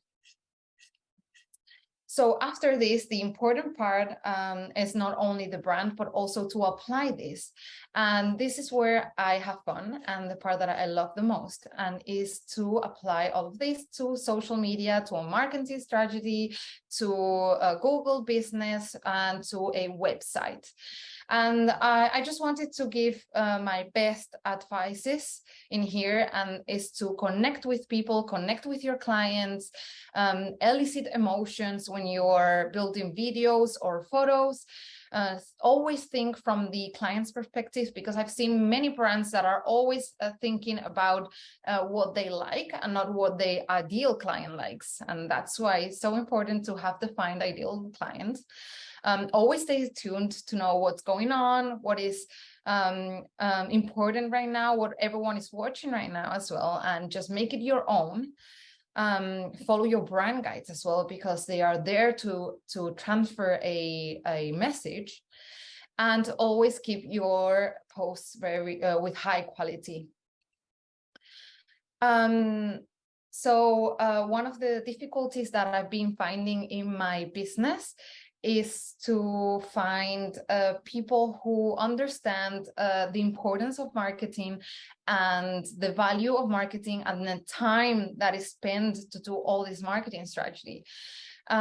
So yeah, that is for my presentation. I have added here my Instagram, my LinkedIn, and my WhatsApp if anyone wants to contact. And yeah, that's it. Thank you very much, everyone. And thanks for this opportunity. Thank you so much, Irene. Quite interesting. We thank always all our entrepreneurs for everything that they do. And quick question, when did you start with this project? So I've been a marketing strategist for companies for many years, but I have always been for just one company. So this was for around 3 to 4 years. And before that, I was studying marketing and all of that. And I have recently started my own business and working as a with my own company, and this has been going on for 1 year. Okay, great. A last question. What is the ask? What do you want to share with the community worldwide? So what I want to share is to always believe in what you have unique and how to speak with other, how to transfer or show your brand and go outside, go out there, go to TikTok, go to Instagram. What we are used to in marketing is not working anymore. So in the past, we always had big banners everywhere, but right now, the cost of digital marketing is very low, and what I have seen, the results are absolutely great. They are incredible with the low cost that it is digital marketing. Thank you so much, Irene. And we really appreciate all the work that you're doing as well, just like Milady and Natalie. And our last entrepreneur is Teresa Costa from High Fashion with Compassion. And she has been so kind to send us a video, since, this is a live show. So we have sometimes to improvise and accommodate everyone in different time zones. So we are extremely happy to share with you her work as well. Hi, my name is Teresa Costa. I am the founder and designer for the Teresa Costa collection, vegan shoes. I've been very passionate about animal activism and spreading awareness to animal cruelty for many years now. And of course, I've always loved fashion. So I decided to combine two of my biggest passions together and create a line of high fashion vegan shoes for women. So it's really important to me. I'm a self-funded independent designer, which really gives me a lot of freedom and flexibility with making my own rules and thinking outside the box. It's very important to me not to support any sweatshops. So I did look thoroughly for a factory. I went with a family-owned and operated factory in Ecuador, where they pay their workers a fair living wage. And all of my shoes are handcrafted. The material is all faux leather, faux suede, so there's no animal cruelty involved whatsoever. And the best part is I give 5% of every purchase to animal charities such as PETA, Farm Sanctuary, and North Shore Animal League. So I'm not just about selling shoes. I'm really trying to let women know that you don't have to sacrifice fashion for a compassionate lifestyle, and you can have it all. You can have wonderful, comfortable, fashionable shoes that are for a purpose. So please check out my collection. Instagram, I'm at the Teresa Costa Collection, and my website is www.tcostacollectionnyc.com. Thank you so much in advance for listening, and wishing you all lots of love and prosperity. Thank you. Thank you, Teresa. It's awesome that she was able to share her project with all of us. And before we go to our break, I just want to say thank you to all these lovely projects and amazing work that all these entrepreneurs do every single day, creating innovation and prosperity in their communities. Please follow us on Instagram, because we're always posting their projects on Instagram at Heroikka. And I'm sure that you know our communications director and marketing director, Irina. She's always around. She will share that information with all of you. And I also want to thank her work. She has been spotless, as always, and taking care of the whole community. So thank you so much, Irina. I also want to thank, before we go to the break, to Carla and Anouk, our translators in the past 2 days. We certainly missed them today, but we will try to figure out how to do things better in the near future as well for everyone and the whole community. And we want to thank to everyone your patience. And I also want to thank all our production team for being always on the top of things.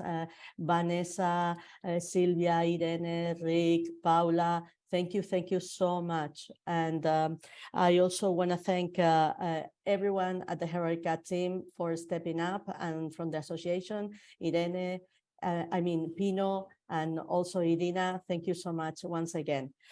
Just to finalize before the break, don't forget to check all these projects at Heroikka and try to connect with them. They will be happy to hear from you. There are many projects in the platform that you can connect with. And we will be back around, we're gonna have a 10-15-minute break.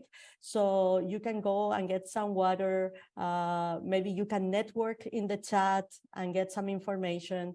And we'll be back starting with a great workshop, extremely interesting for everyone that is looking for funding and actually is going to be looking for investment. So we'll meet you around 10:35 here, and it would be probably in, let's say, 10 minutes from now. Okay, I'll see you soon. Thank you.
Hello, everyone. We're back after this break. And right now, I want to introduce you to Heidi Abdul and Jerry Smith. Afissio has been a sponsor this year, and we are extremely happy to have them on board here on the Women Impact Summit. They have been amazing with the community. They not only sponsor the previous panel that you saw about perspectives on women fundraising, but also they're gonna be sponsoring this workshop that is about early stage fundraising basics, an overview of investment method and terminology, which is really important for all of us. We need to speak the language of investors if we want to get some capital from them. And Jerry, Heidi, how are you? Good to be here, Micah. Thank you so much it's such a privilege to be here. Thank you so much. Oh, no. Thank you, Micah. Oh, no, we are super thankful that you are a sponsor this year, and we hope to have you back again in the following years and also be part of this amazing community that is learning so much from all of you and all the network that you are bringing and sharing with us today. So thank you so much. Thank you. Thank you. So do you want me to just jump right in and get started? Okay, I'm going to share my screen, everybody. So Jerry, can you see my mouse? You're muted. I can see it. All right, thanks a lot. I'm just going to jump right in. I know we're pressed for time. Welcome and thank you all for attending again. Micah, thank you so much. An honor to be here. Before I get started on everything, I want to go over a couple of housekeeping items. The views and opinions expressed during this webinar are those of the presenter and do not represent legal advice. The webinar is based solely on the professional opinions and experience of the presenter and is made available for information and experience sharing purposes only.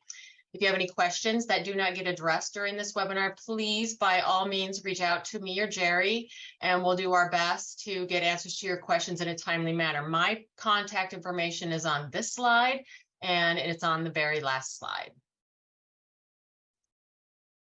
So here is a little bit more about me for your reference, and to save time and get into the good information that you came to hear today, I will just jump right in and not spend much time on this, but you could read it later for reference.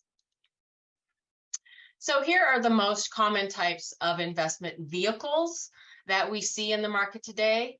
And without making this too confusing, I'll provide a brief description of what each of these are and then discuss information that's related to the how, why, and when these investment vehicles are used in the typical life cycle of an early stage company. So after we go over the type of vehicles, I'll go over the most common terms you will need to be familiar with when discussing the terms with investors. I'll focus on the two most commonly used types of investment vehicles used by founders in the earliest stages of raising money: the SAFE, Simple Agreement for Future Equity, and the Convertible Promissory Note. I'm presenting these types of investment vehicles in the most common order they appear in a company's fundraising cycle. It's not the rule you must follow. It just falls this way based on the companies we work with. There are other methods for taking money into the company, but these are the most popular investment methods that we see. So SAFEs are a terrific vehicle for first-timers. They're what's referred to as a convertible security, meaning it does not represent equity on the company, and it will convert into equity at a later time. There's no term associated with the SAFE, and it does not accrue interest like a promissory note. So founders use SAFE in the very first rounds of fundraising. In most cases, they are simple and quick documentation of an investment that requires little disclosure on the part of the company. At these early stages, most companies have nothing to disclose in the way of historic financials or operating history, so the SAFE is a great vehicle to use.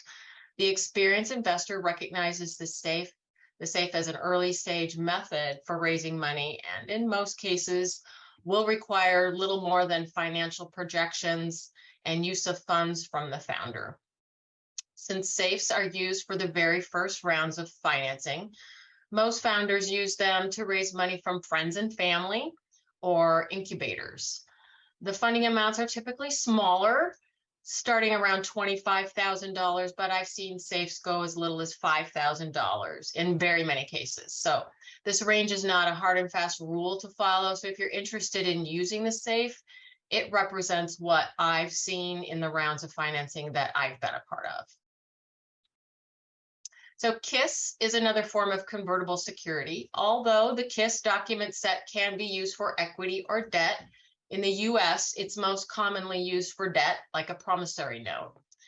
KISS is different from SAFE in that it comes with a low interest rate and a term that is associated with it to state when the investment converts. KISS is not as common to the financing marketplace in the US like the other vehicles we'll discuss today, but I wanted to mention it because it's growing in popularity. It's used for specific purposes directed at the subsequent round of financing that occurs, which means your investor in the KISS will be involved in the negotiations of the next round. So the KISS instrument is used prior to an equity round when using the debt version. This is because it will automatically convert at the next equity round of $1 million. So that's a conversion amount that is a standard term when using the KISS document set. Like the SAFE, KISS is used for early rounds, very simple, requires less disclosure than the later rounds. For the round size, it still has to be more firmly established in the US, but I've seen the range go up to $1 million and as little as $1,000. In my experience, the KISS is used with accelerators and incubators for the most part. I see it used when smaller milestones are achieved in the incubator programs. By far the most popular vehicle used by founders in the early rounds is the convertible note. It's most recognizable and it has a really good set of terms experienced investors know and expect. So here again, convertible notes are used in the early stages, just prior to or very close to the next equity or price round of financing. They're also quick and easy to enter into and mostly used when you can show that your company has a rapid growth trajectory. Round size varies. I have here 250,000 to 2 million, but that's just what I've seen in recent years. Angels recognize when you use a convertible note to raise money that they will be getting a good deal on the price per share into which these notes will convert in the next round, because they have an understanding that your next round will be valued much higher. A private placement memorandum is most commonly referred to as a disclosure document or a prospectus. It contains a good deal of information regarding the company, its current and projected financials, executive bios, and the company's performance history, etc. Generally, not always, equity is sold using a private placement memorandum. I've seen notes, safes, and preferred stock using a private placement memorandum, but typically the security is common stock or common units. PPMs are used when companies want to raise a more significant round of funding and are targeting investors that have substantial experience investing in private companies. PPMs have a standard format of information that must be provided in the document. The document is set up in such a way that the experienced investors know where to look for the information that they want to review to determine the viability of the investment. PPM raise amounts are unlimited, but I have prepared PPMs in round sizes from $500,000 to $200 million. Target investors are most always high net worth investors, meaning they have $5 million in assets or more. Yes, you'll see angels or other investors join in, but the high net worth investors tend to invest at a larger dollar amount, so they're targeted first. The most disclosure intensive round of financing is that of the preferred stock sale.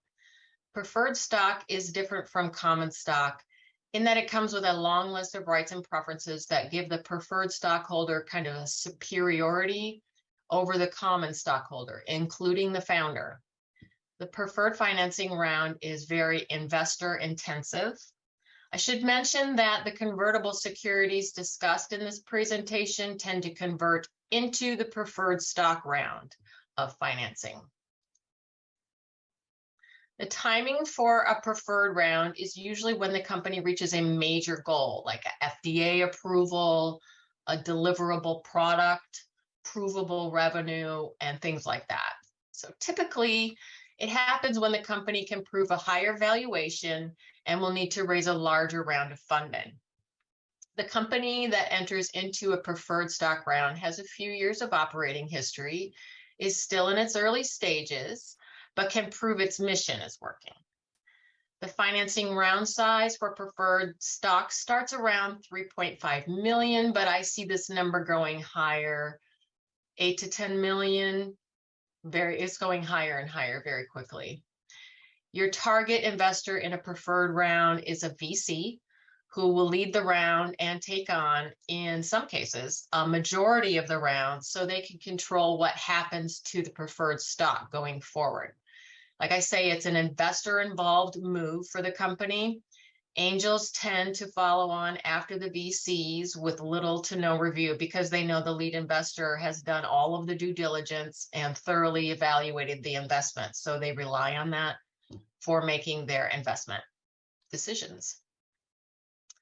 So here is a short summary of what we've discussed so far. This chart goes over the different vehicles presented in this discussion, the round sizes, and then the investors. So that's just for your review. So which investment vehicle is best for me? Which one should I use? How do I decide? So I'll go over a few things that you'll need to have a good handle on to help you decide which path to take for fundraising. Cap table. I'll go over more about the cap table a little bit later, but you do need to have a clear understanding of your current cap table and how much of the company you'll be giving away. This needs to occur before you speak to anyone about investing. Get your milestones defined and do a thorough analysis of how much money you will need to reach that milestone. So these milestones can be going live with your SaaS business, getting you to a prototype, or building inventory so you can generate revenue. These types of milestones. Timing, this is pretty self-explanatory. How much time do you need to reach your goal, or how long will it be before the money runs out? Future rounds, so once the money runs out, and you've reached your defined milestone, what happens next? Well, I need to raise more money, or do I just want to stay with this funding amount? What will your company look like, such as valuation, growth, etc.? So if you're going to be raising money again, how much will you need to reach that next great milestone? This will also need to be plugged into your cap table so you could see how the next round will affect everyone. So once you have a grasp on this information that you see here on this slide, determining what type of investment vehicle you should use and negotiating the term sheet will be so much easier. So as I mentioned earlier, we're going to focus on the convertible securities that are used in the early stages of fundraising, the SAFE and the convertible note. This information will give you a base understanding of the vocabulary used in negotiations that will not only help you with your first round of financing, but the terminology will also be used during all future rounds of financing. So why do I focus on the convertible securities? These types of vehicles are used in the early rounds and can be used with lower funding amounts with little due diligence required. Easy to use and implement so you get your money faster. Founders maintain control of their cap table, meaning they're voting, and you don't have heavy investor communication requirements that take up a good amount of your time. So you can focus on implementing your mission and the reason why you started the company in the first place. So understanding the terms will be the brunt of your negotiation. If you know what the terms mean, you will know what not to give away. This all goes back to your cap table. And once you understand the goals to achieve before the term sheet, like we discussed earlier, the term sheet negotiation will be so much easier. So your capitalization table, it is a spreadsheet detailing each stakeholder's ownership percentage, founders, other investors, service providers, etc.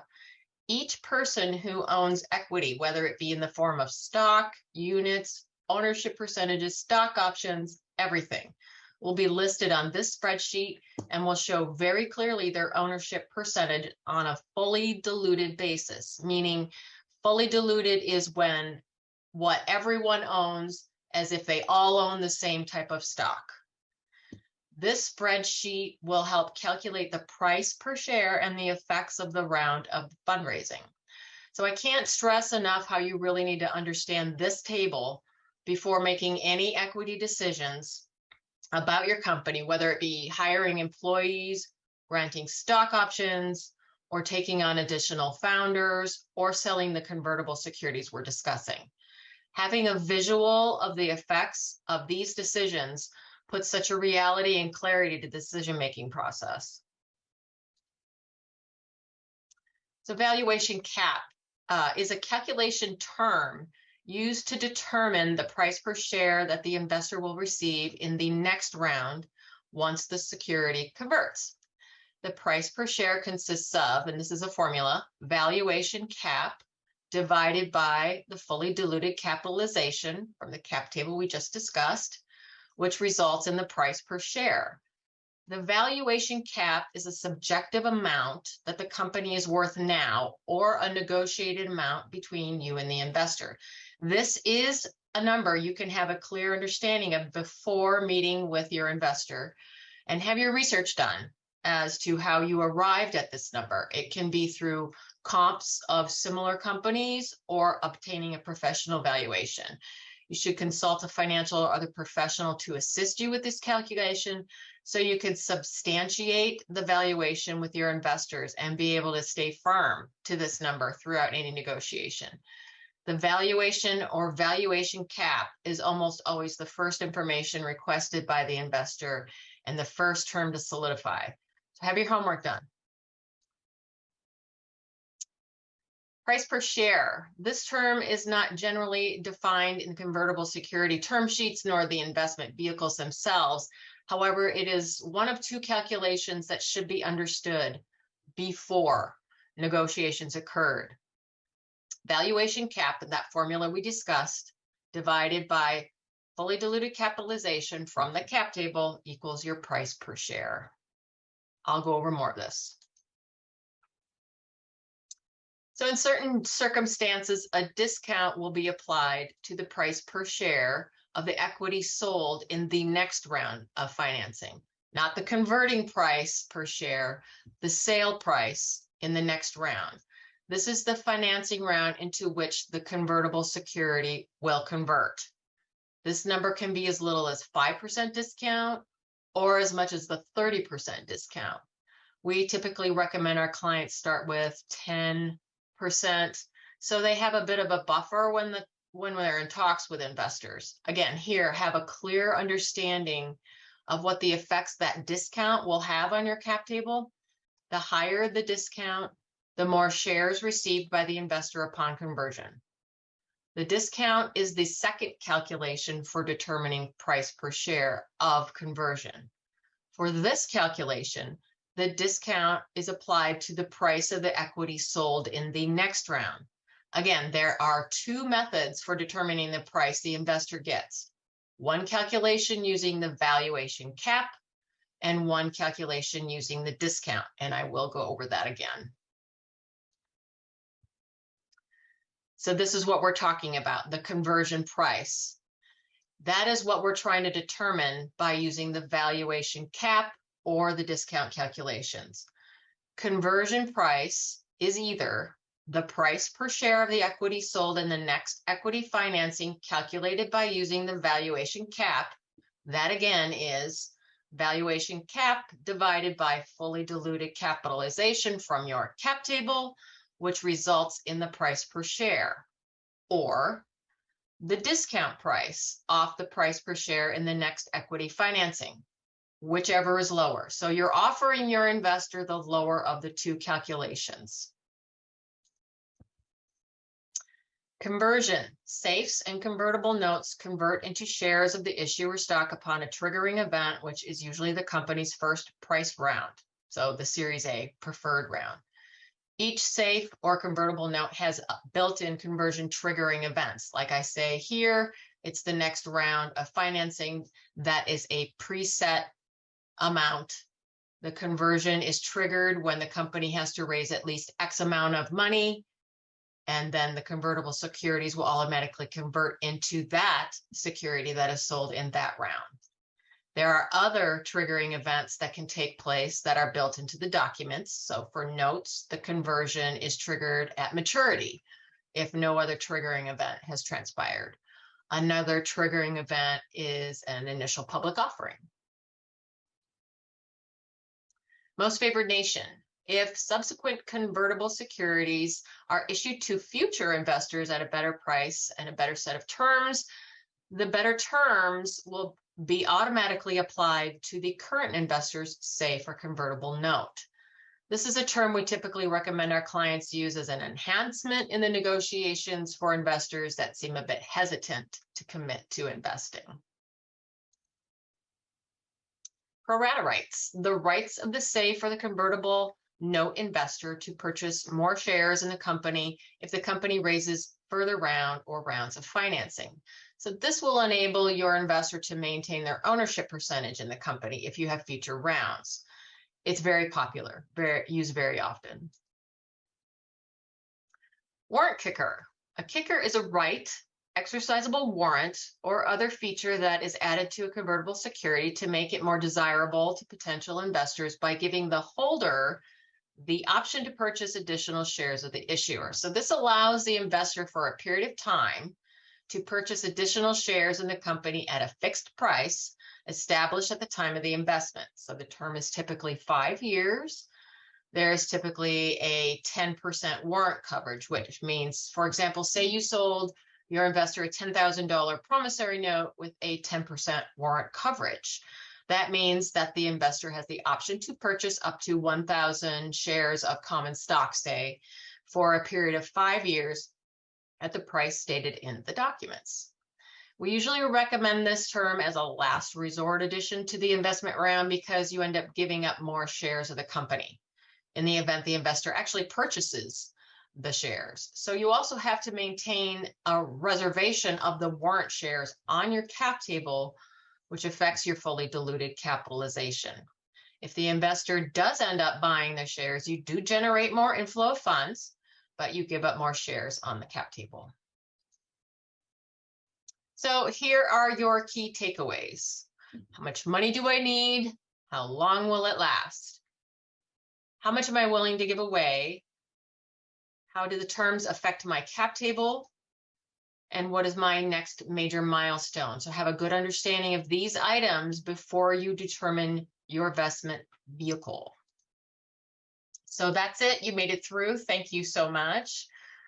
Here is my contact information, how to reach us at Afissio, our LinkedIn link, and at our YouTube channel has multiple videos about investment vehicles, terminology, securities regulations, all focused on early stage companies, directed right at founders who are first timers in this space. So please subscribe to that channel if you want to look for more information.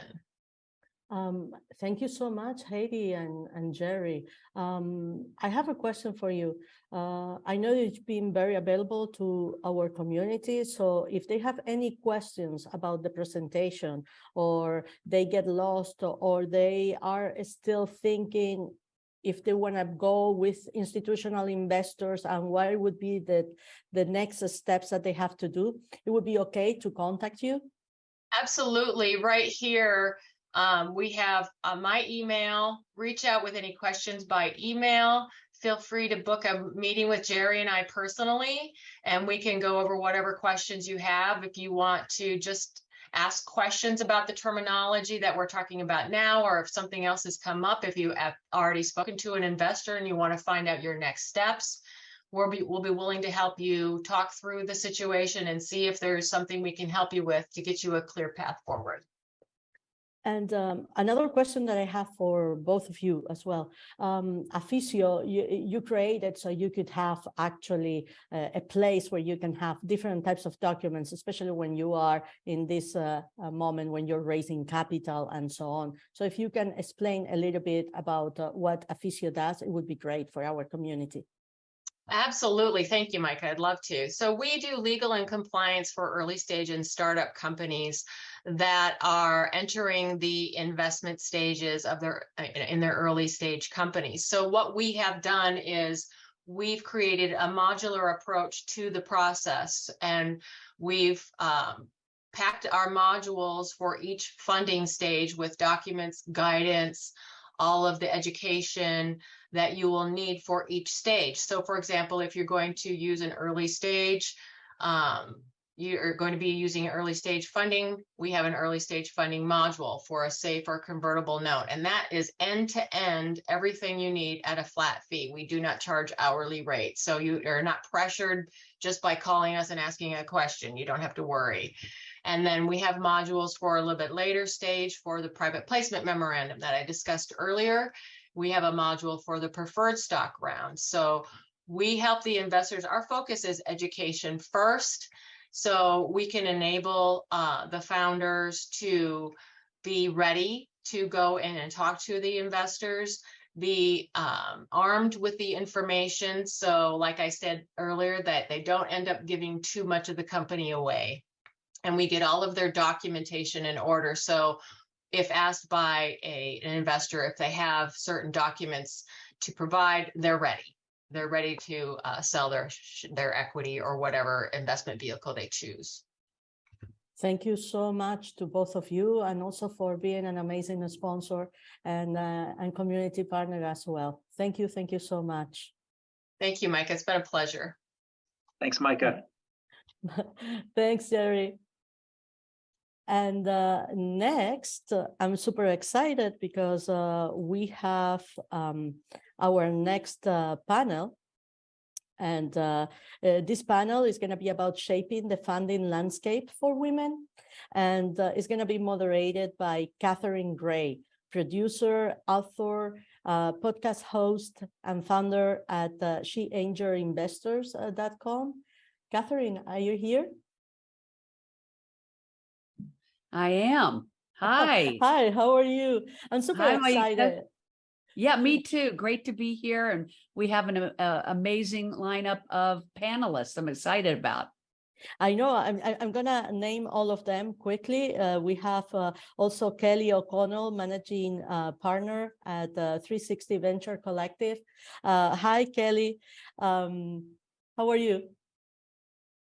I'm doing wonderful. Great to see you again. Great to see you again. We have also Kellyanne Wingett, founder at AWP. Good morning, good afternoon, everybody. Hi, how are you? Good to see you again. Good to see you again, too. I'm so excited for the conversation. And we have also Wendy Ryan, the CEO at Cadabra. Thank you so much for coming back this year again and participating with us again, Wendy. Great to see you all and so happy to be here. So I can't wait to hear this panel. And also I want to mention that Catherine is going to be coming up with a documentary. I think that is in January, and we will send the information to the community as well. And we will share any type of information that all of you share with our community as well in our website. So please, they are all yours. Okay, great. Well, yeah, I'd like to start off with what you just said, because the name of this panel today, of course, is Shaping the Funding Landscape for Women. And that is what our upcoming documentary is about. I'm a producer, as well as Kellyanne Wingett and also Wendy Ryan, who are on this panel. And it's really about the film, and this conversation today is about what is the changing landscape. And what's exciting about this changing landscape is, of course, that there's more females starting their own venture capital funds, like the ladies that we have on today, Kelly O'Connell and Kelly Ann Winget. So super excited to talk about that. Also, I mentioned Wendy's an executive producer on the film, and she's on the panel today because she is also a managing partner at Golden Seeds and an angel investor. And so I kind of wanted to have a nice array of people on the panel today that represent private equity, venture capital, angel investing. And I always like to kick off the panel first by talking just about specific explanations of what each of these things is, because sometimes those listening are founders new to this venture world and this investment world. And I just like everybody to know what the terminologies are. So let's start with that. Kellyanne, do you want to tell, what is a fund manager and a general partner? Let's start with that. Sure. So in my space, I'm in private equity, so it's a little different than venture capital, but we all operate the same as far as on the fund management side. So when you're talking about putting together a fund, especially in the GP LP structure, your LPs are going to be your individual investors, and your GPs are going to be the ones that are controlling how the fund operates. GPs and fund managers are in charge of making sure that the fund is running smoothly. They're also making sure that all the asset managers, the people that we're invested in, are doing what they're supposed to be doing, and providing all of the advice that we come with as general partners. And that's what I was just going to say for everyone listening that doesn't know, a GP is a general partner, and LP is a limited partner, which is an individual investor in that fund. So Kelly O'Connell, you want to explain, what is a venture capital fund and what is a limited partner exactly? I think Kellyanne did a wonderful job explaining the role of the GP and the LP. So the limited partner, as mentioned, is typically in US venture terms, accredited investor or a high net worth individual, somebody who's a sophisticated investor who has the assets to be able to back the money that the then venture fund, which is a pool of money usually grouped around a very specific thesis, is utilized over a set period of time to invest in specific target investments with the idea that it is an alternate asset class. There's a fiduciary responsibility that's tied with that venture capital fund, which is about creating some sort of return. Right, that perfect explanation. And for those listening, the limited partners often will invest in a fund to take the pressure off themselves of having to do due diligence, right?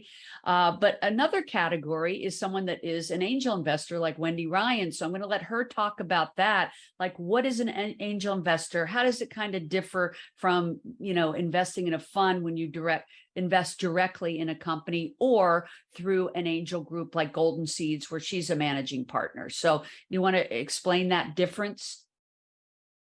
Sure, happy to. I think the common denominator here is being an accredited investor or meeting the qualifications here in the US to be that. So angel investors also generally are accredited investors. You certainly should be when you're talking to one. That's a good question to ask.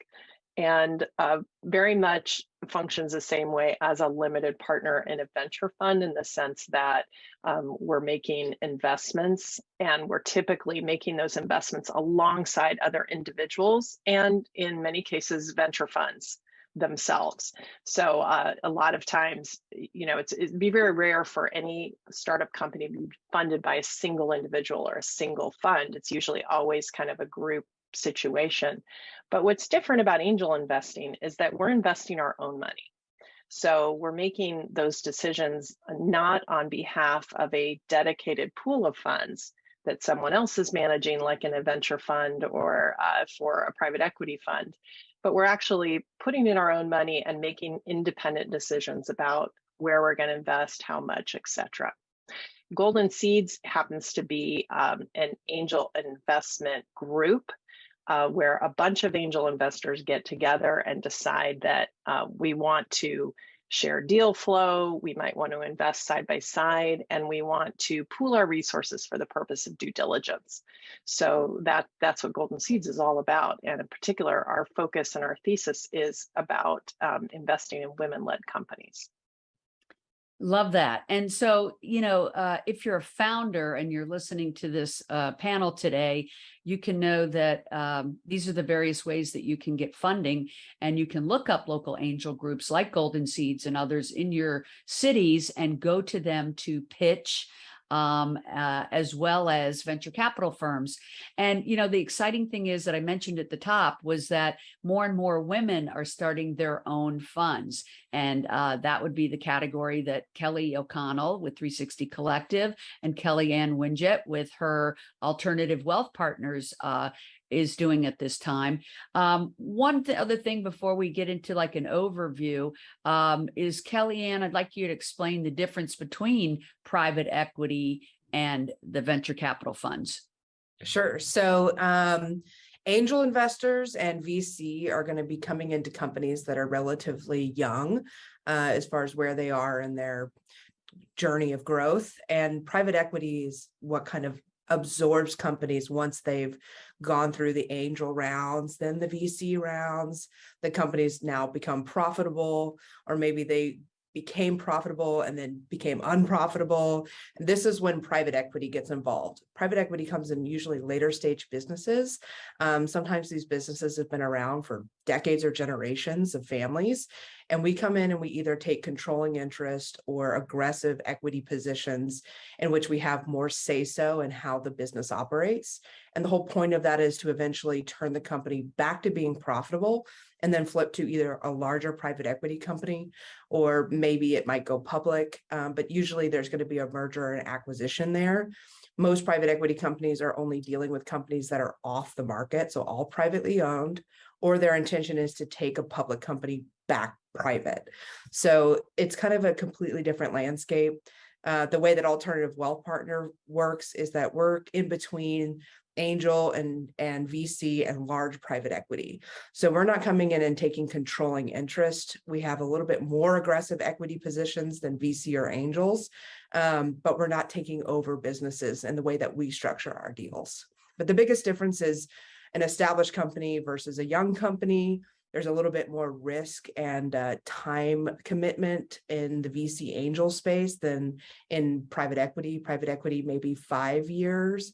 And when you're talking about an angel or VC, it could be much longer than that before you see a return on your investment.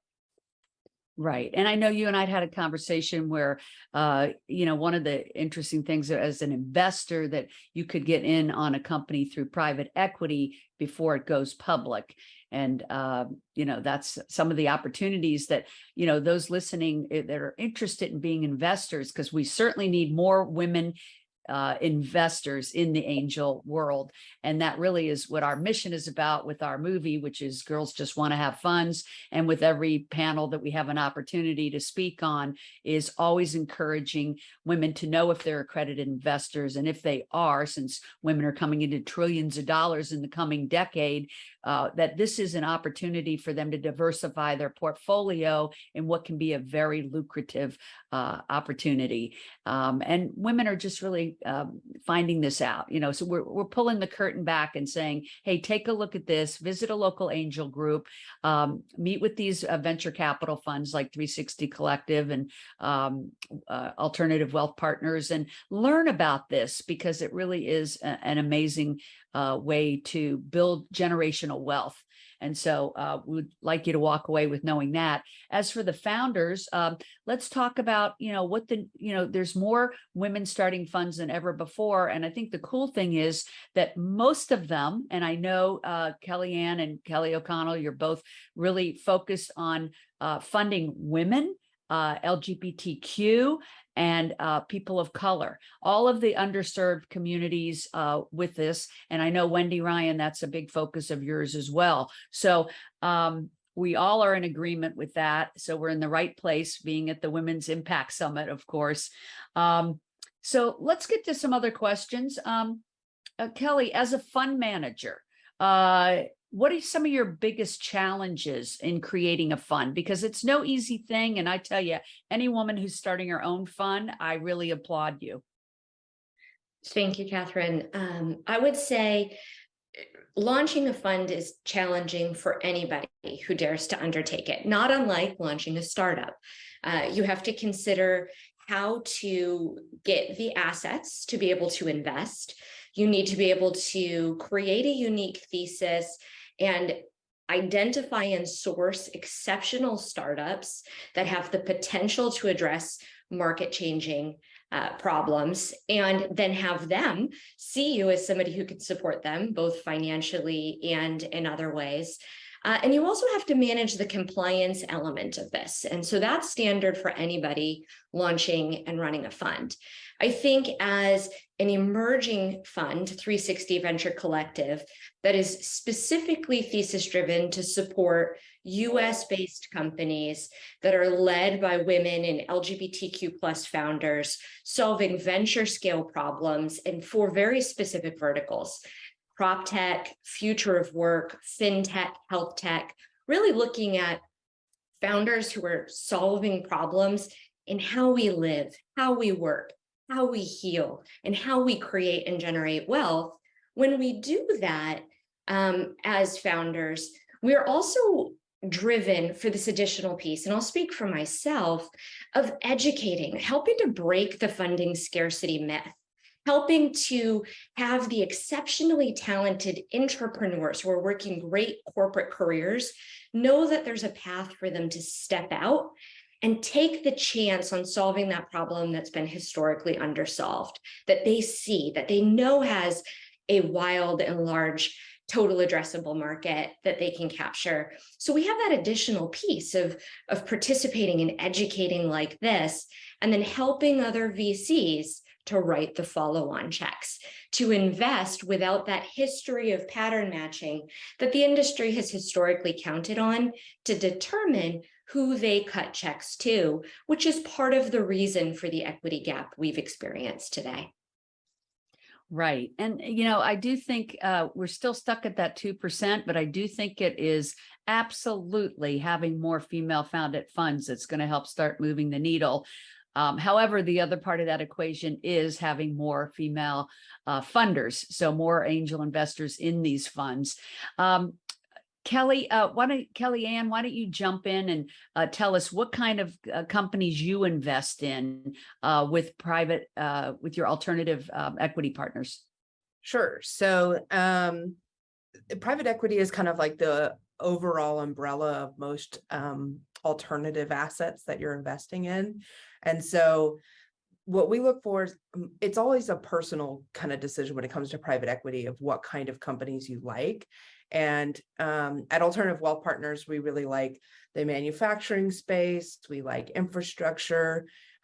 We like these kind of like grassroots American type businesses, these generationally built companies, because if you find a really good management team that has those core values and the kind of the family aspect, and that the family relationship is a good one, because sometimes you can have really bad generational managers. So if you can find a really good family relationship there, that that company is not only going to be successful today, but also in 50 years. And so we want to be part of that growth. Also, being able to come in as a capital partner with money to help a business go from level 1 to level 10, and seeing what that can do for the lives of the families involved in that business is just like a really cool part of what we get to do in private equity. So that's kind of the motivation and strategy that we have at Alternative Wealth Partners, but it all just depends on the private equity company. There's private equity companies that really focus in the tech space. There's people that really focus on like the retail market, so like your retail consumables. There's food private equity. They only like food companies. So it really just depends on where your niche is, and connecting with a company that also likes that.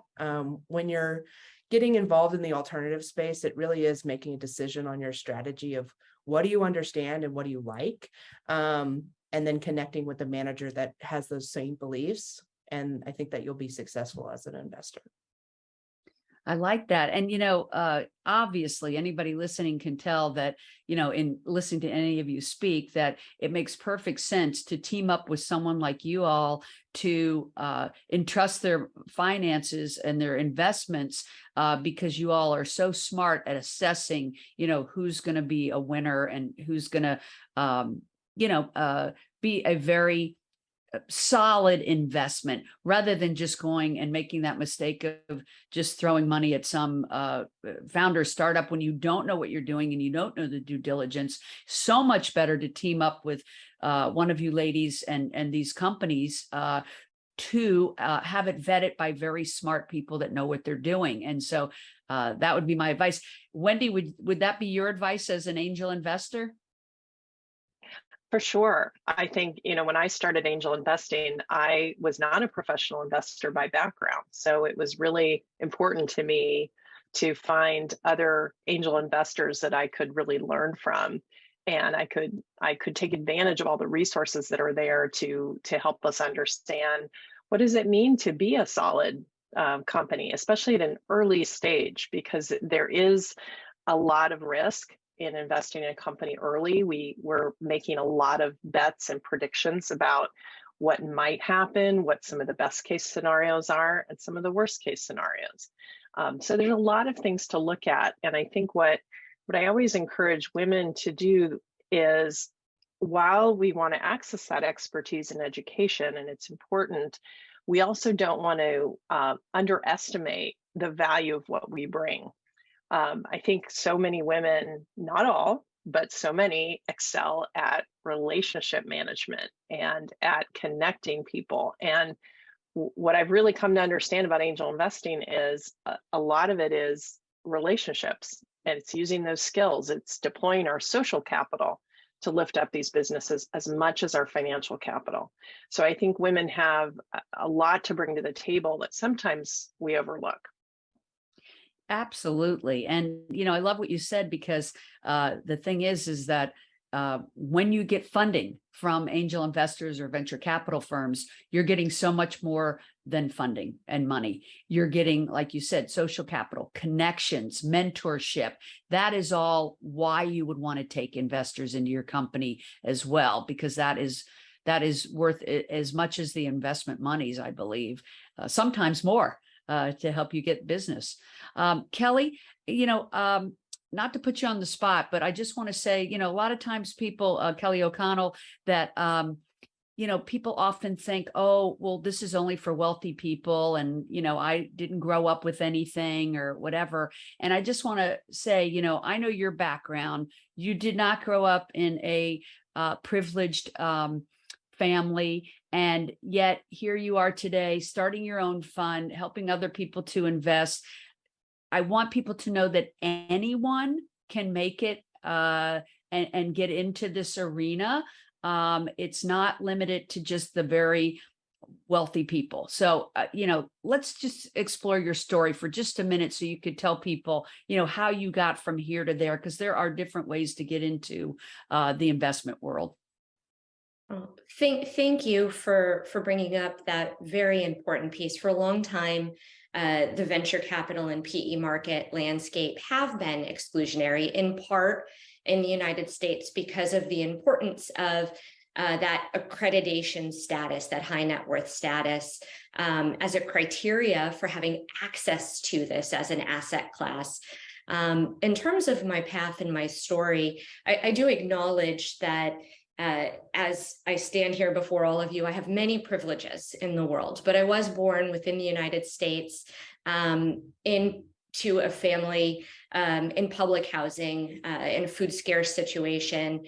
In my early days, by the time I was 10, I had lived in 18 different homes.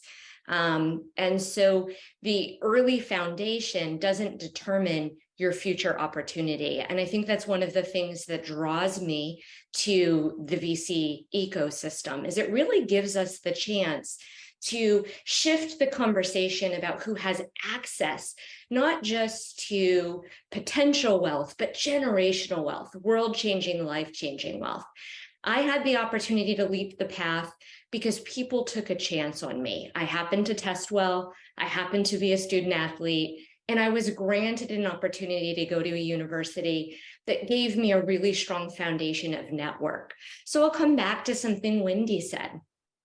Social capital is one way that we are able to bridge that gap. And when I look at how I today have the privilege that I have of being able to be on this panel, of being able to raise a fund, being able to deploy capital, I was able to do that by fostering my relationships, by being a constant learner, by modeling the behavior I saw from others and learning how to leap the invisible barriers that are very real that so many people face in society. And so if you're faced with those barriers, those hurdles that are in your way, don't take them as a block that drives you to stop.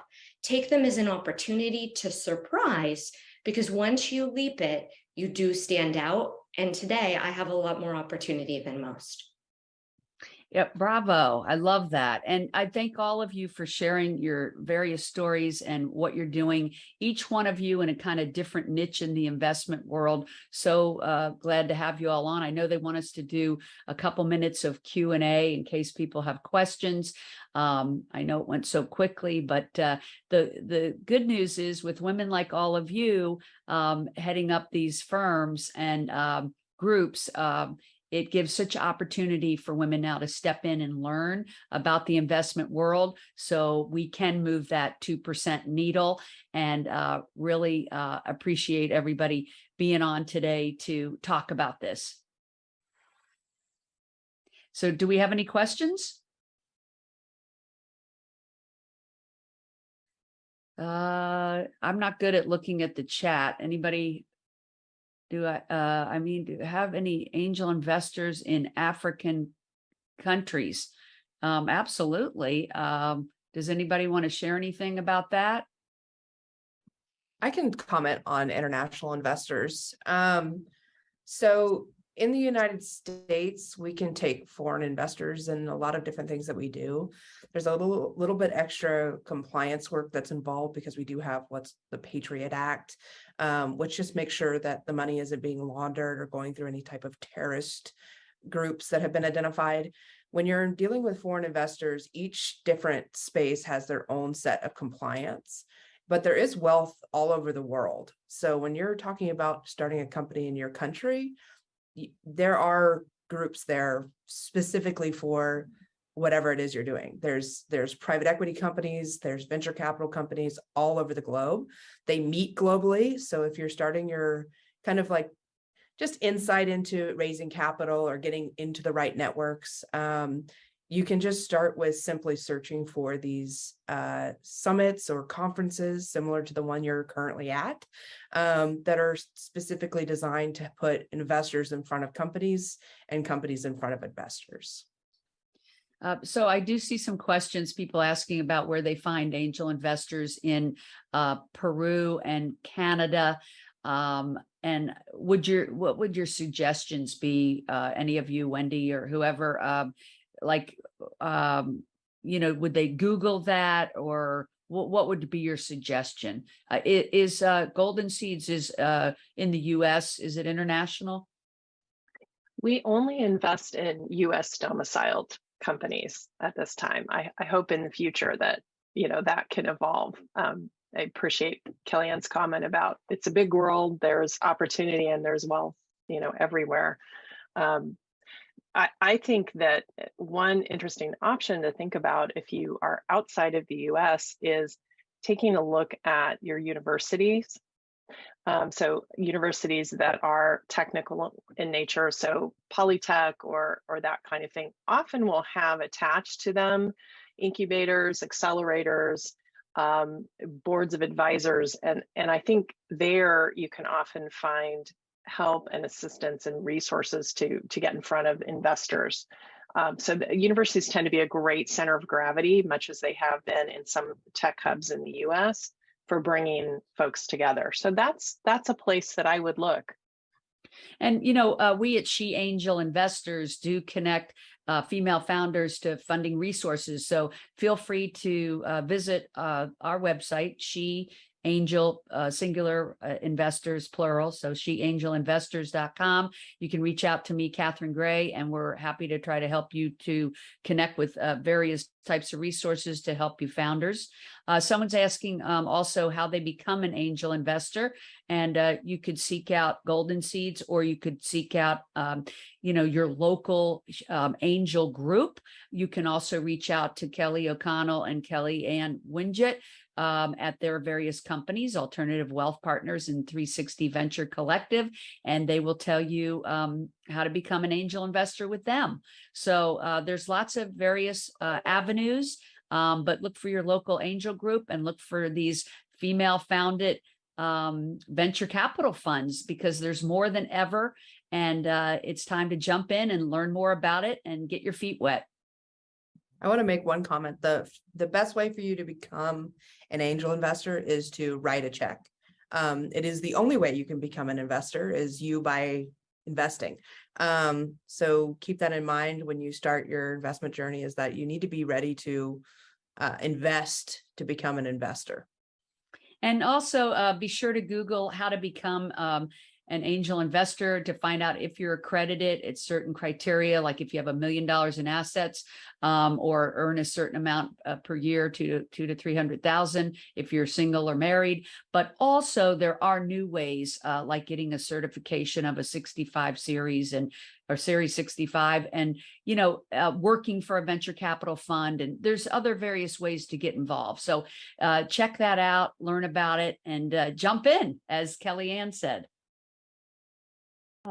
Thank you to all of you. I think I'm going to ask to all of you for your autograph. Okay, but I will put the check. Okay.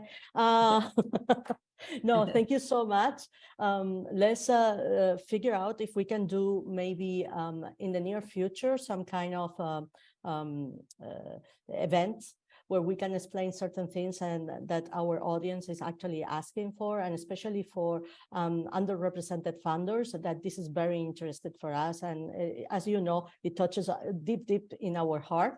I also want to mention that for those funders that are looking for funding, there's an organization called Africa Diaspora Network that is here. My friend, she was actually here on the first edition of the summit, Almash Negash, and we will try to bring her again for everyone in Africa soon. In LATAM, we had last year Amplifica Capital, they invest in women. This is also a recent fund that is going on in the LATAM region. And also we brought this year, yesterday actually, this new group of different women investors called Mujeres Invirtiendo, that they are based in Mexico, and they are trying to bring more women investors into the LATAM landscape. Also for the people that are looking in LATAM for investing, they always have to check for the resources from the Inter-American Bank of Development and the lab. And we had actually yesterday, Irene Arias Hoffman as well from the BID. So we will share all this information to everyone. And for our speakers here today, I mean, thank you so much, Catherine, Kelly Ann, Wendy, and for sure we'll be in touch, because I'm sure that we're going to receive many inquiries from our audience about all of you, and we'll figure out a better way to collaborate in the next months and provide information and resources to all of them. Thank you so much for everything that you do. Thank you, Maika, for putting this on. I know it's no small feat, and bravo to you. Oh, thank you. It means a lot. And thank you for your support. We'll be in touch. Sounds good. Thank you, everybody. Thank you. So next, we have the Academy of Women Entrepreneurs, and they're going to be presenting different entrepreneurs from all over the world. I'm super excited, from Egypt, Morocco, from Pakistan, from India. And you know that I have a soft spot for all the O's. from around the world, because as you know, the association Heroikka is also one of the implementers and also facilitators in different areas around the world of this program. And this year, we're actually in Cuba. And as you know, you saw yesterday Miyuki being the MC for the LATAM Day, and she's actually one of the directors of the program in Cuba this year. So I want to welcome all the network that is here and always supporting everything that we do. We really appreciate all the effort that you put in your businesses. And I would love to introduce, first of all, Doreen Chi. She's going to be talking about the all program. And of course, after that, you're going to see Lamia Salah, founder at Tamakani. She's from Egypt.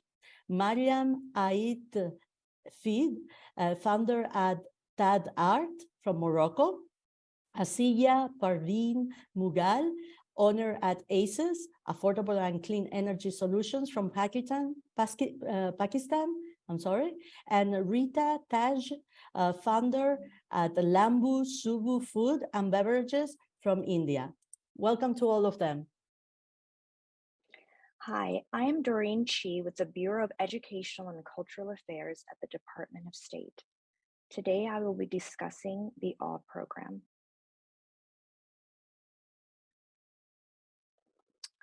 Our team implements the Academy for Women Entrepreneurs, also known as AWE, which is a U.S. government-led women's empowerment initiative that gives women entrepreneurs the knowledge, networks, and access they need to launch or scale their businesses around the world. AWE was launched as a pilot in 2019 and has quadrupled in size from 26 countries to 100 countries around the world in 2022.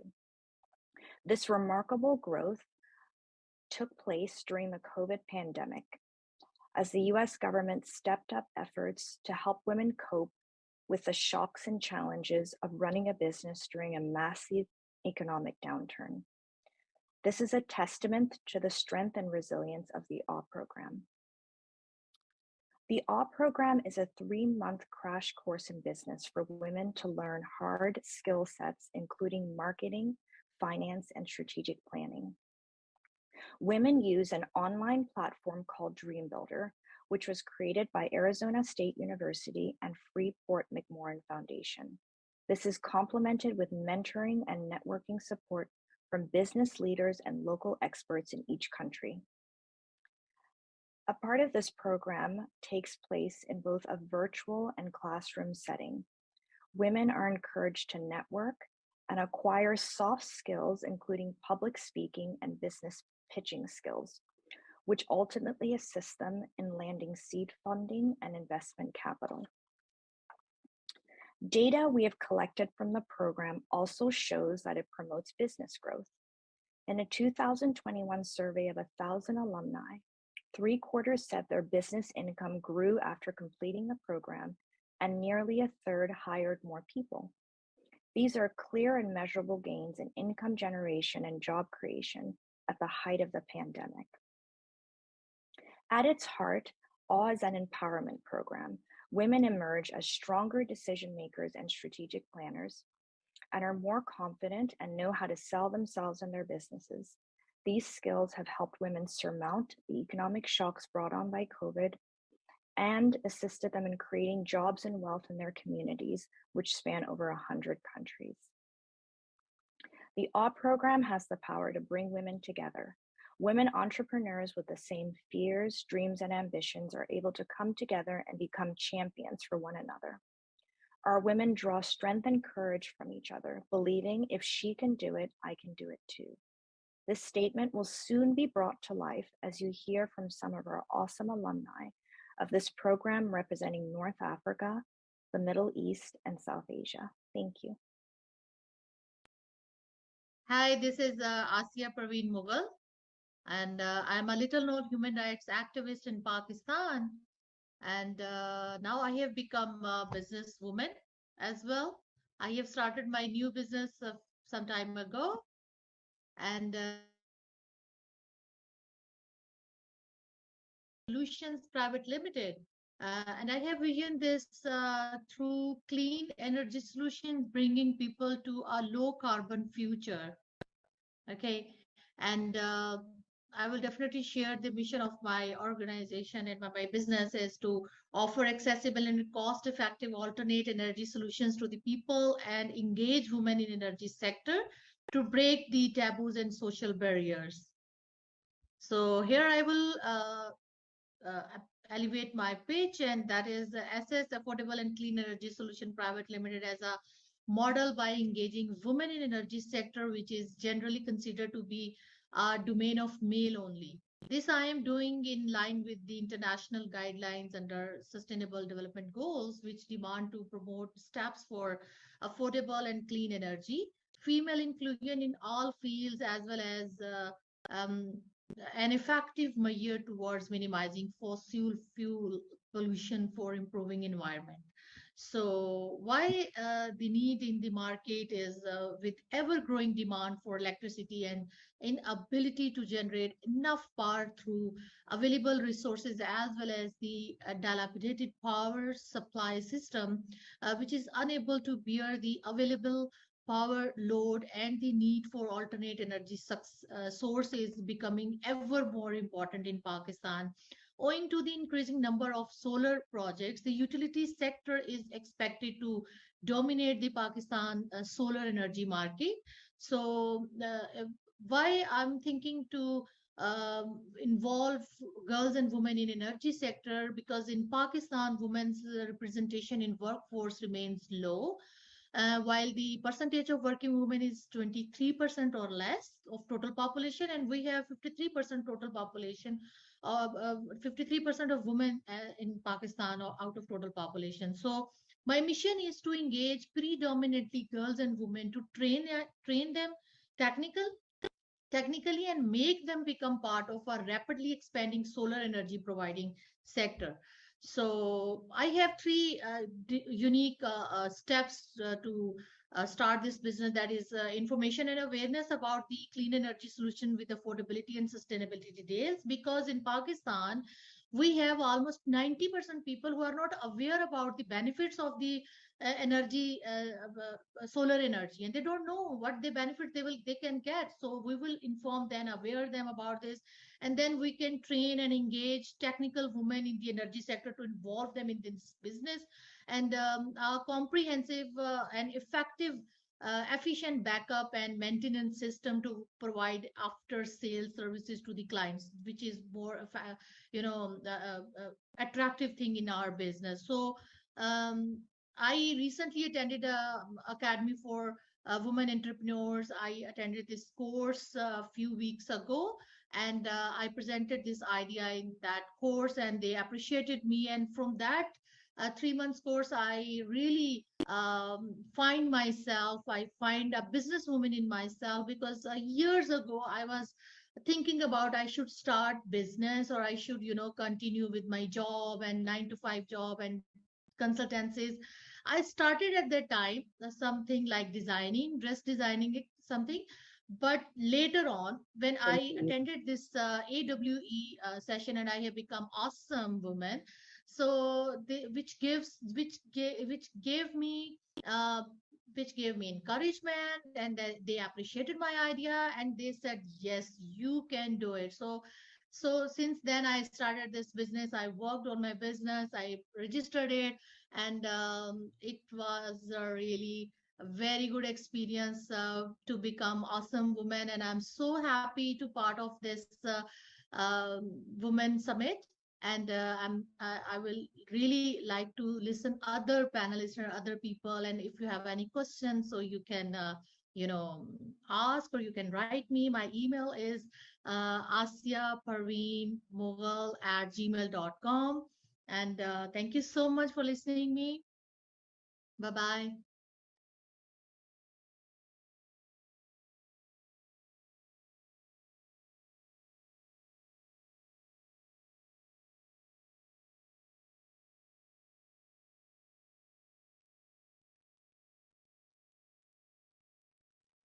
Hello, this is Lamia Salah from Asyut, Upper Egypt. I graduated from Faculty of Commerce, English section, Asyut University. I am a founder of Tamakkani. I am very happy today to speak about Tamakkani here. So let's start. As women from Upper Egypt, we have many challenges in education and working. With the gap between academic study and the job market, also the lack of awareness of non-academic education, lack of accessibility for opportunities in Upper Egypt to start their careers, customs and the traditionals that restrict women in Upper Egypt. So we started Tamakkani. Tamakkani, an Arabic word, mean to enable her or empower yourself.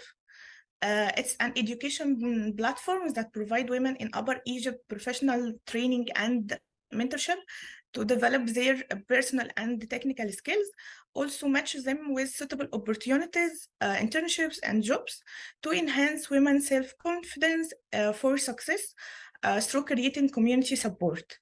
How it works, we have 4 stages. The first stage is the qualifications. We offer career discovery track, personal skills track, technical track. The technical track in many fields like HR, marketing, business development, content, etc. And the pre-hiring services, CV writing and reviewing, interview simulation, career coaching sessions, LinkedIn building. It's one-to-one service. The recruitment stage is matchmaking them with suitable opportunities, internships and jobs, and we not end in this stage, but we offer ongoing support through social media community groups and one-to-one consultations, networking events, and sharing success stories. We're working on 5 of SDGs goals: equality, education, gender equality, decent work, and economic growth, reduced inequalities, and partnerships for the goals. The market size, we have 47 million women in Egypt and 14 million women in Upper Egypt. The first year, we targeted 140,000 women from them. We reach women in Upper Egypt by online and offline. Online by web platform, Tamakkani platform, social media channels, Facebook, Instagram, LinkedIn, WhatsApp, etc. Offline, open days in universities, networking and job fair summits, partnership with NGOs, co-working spaces, student activities. Tamakkani for Women event, one of the events, networking events we do in many governorates. Pictures from them. Our traction until now, we started from January 2021. We do our programs, 20 programs plus 5,000 application plus 2,000 participants and plus 30 partnerships. This is our platform. You can visit it. Some of our partners, some of them working spaces, student activities,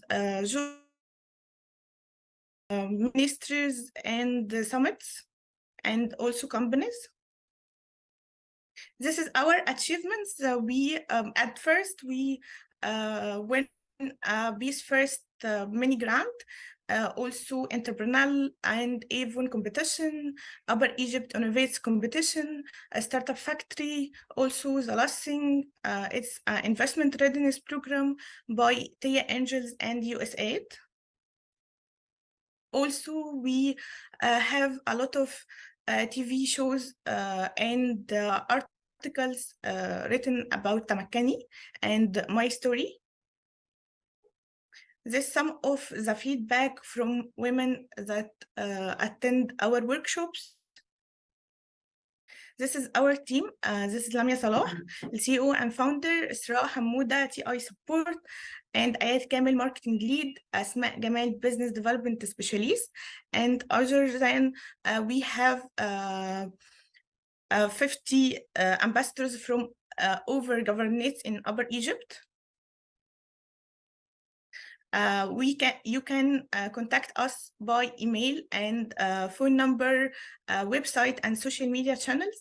And happy to be here now and open to partnerships and sponsorship. Thank you.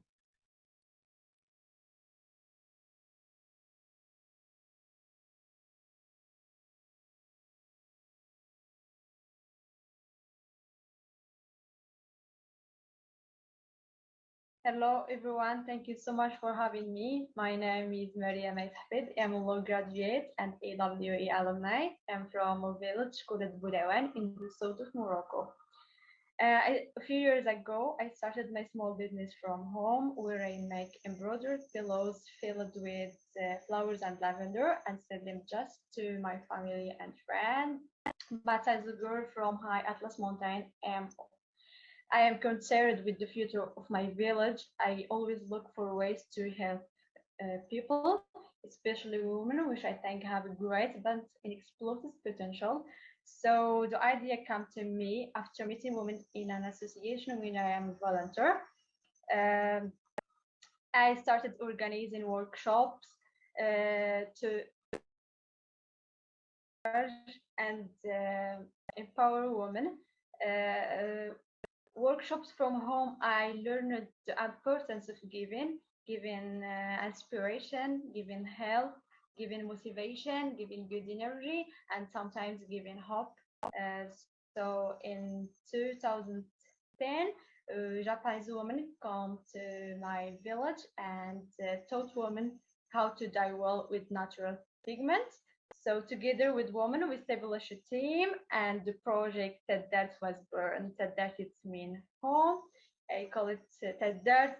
I name it Taddart because I started my project from home, and normally women from village start working from their houses. So, and Tad, it means she or her. Art, it means art. So in Taddart, we produce natural, pure wool. Both from shepherds from the mountains. This guaranteed the high quality of the wool, and we utilize women knowledge and dyed wool with natural pigments like onion peels, pomegranate peels, henna, and saffron, which have no adverse environmental impact. And phenolic night wool into the product we deserve, for example, like carpets, pillows, blankets, socks, and different kind. So a problem I faced as a founder is a problem faced by all the entrepreneurs in the world. It's well solid, competent, ambitious team to share the same vision. That's it. That is for me. Thank you so much for listening. Thank you.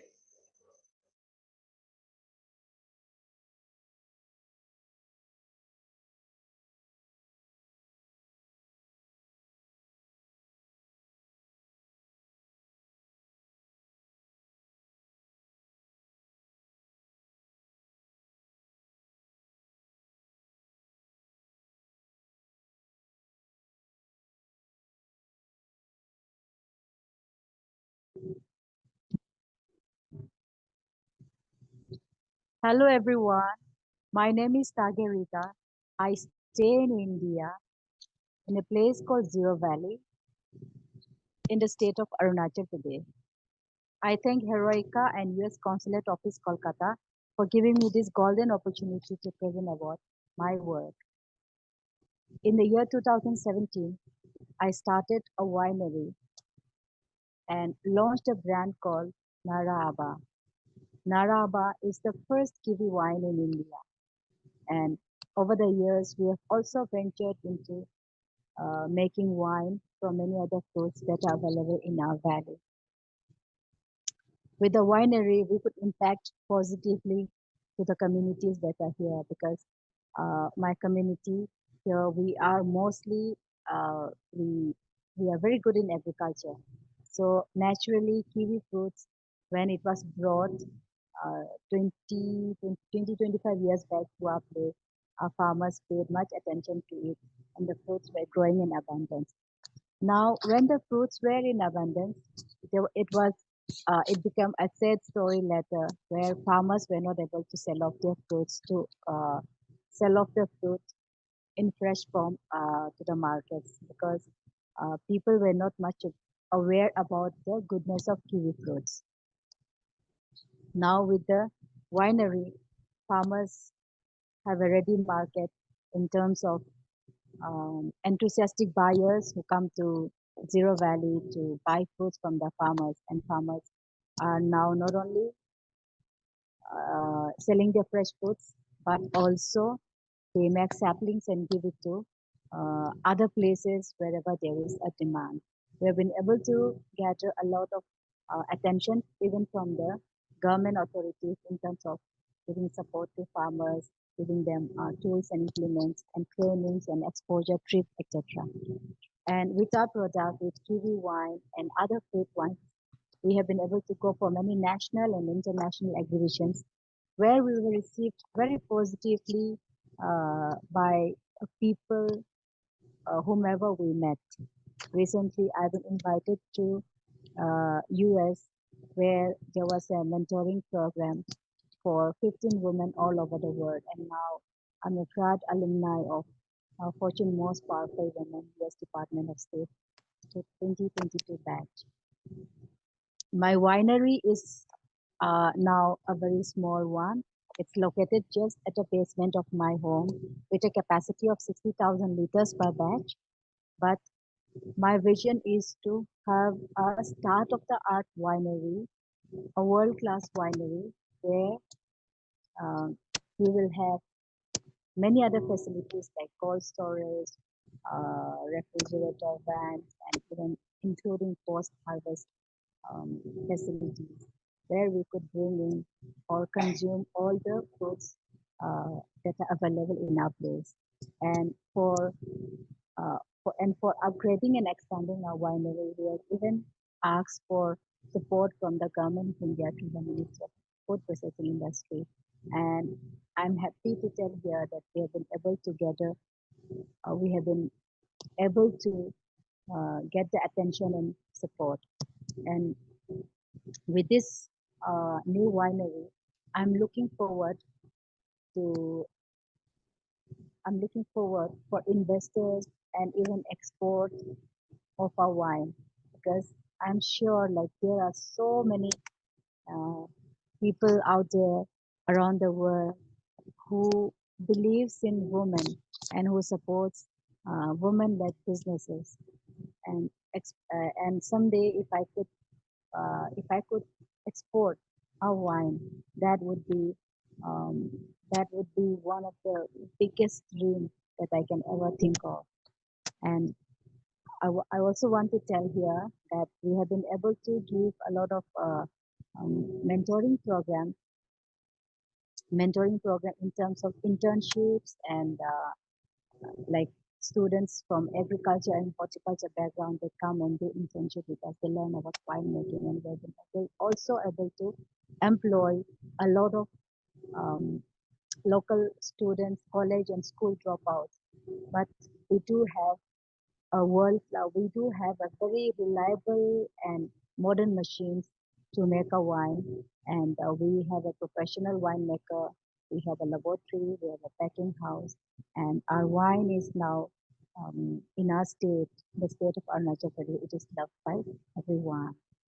So thank you so much once again, Heroikka and US Consulate Office, and I'm really looking forward for such many more opportunities. Thank you. Thank you so much, Doreen, for introducing us to these amazing projects of the Academy of Women Entrepreneurs. Once again, thank you to Lamia, Marian, Asiya, and Rita for the amazing work that they are doing, and also how they are creating innovation and inspiring as well other women to do and to create new businesses. Before we say until tomorrow, because I love to see you tomorrow, that tomorrow is going to be our Asian and Pacific Day. I want to do a recap of what we talked today in our session. Today we talk about NFTs, crypto, blockchain. You met actually women working on this space that are extremely hard to find sometimes, but we think that they are out there and we are trying to bring the ball together as well. You knew, I mean, through our presentation from our sponsor Afissio, you heard how to talk to investors and also the investment terminology. You also heard about different types of investors, and we were sharing different networks of investors from different parts around the world. I also want to thank the last panel moderated by Catherine Gray for putting together an amazing tips about the different types of investors and the different funds that are being created out there right now.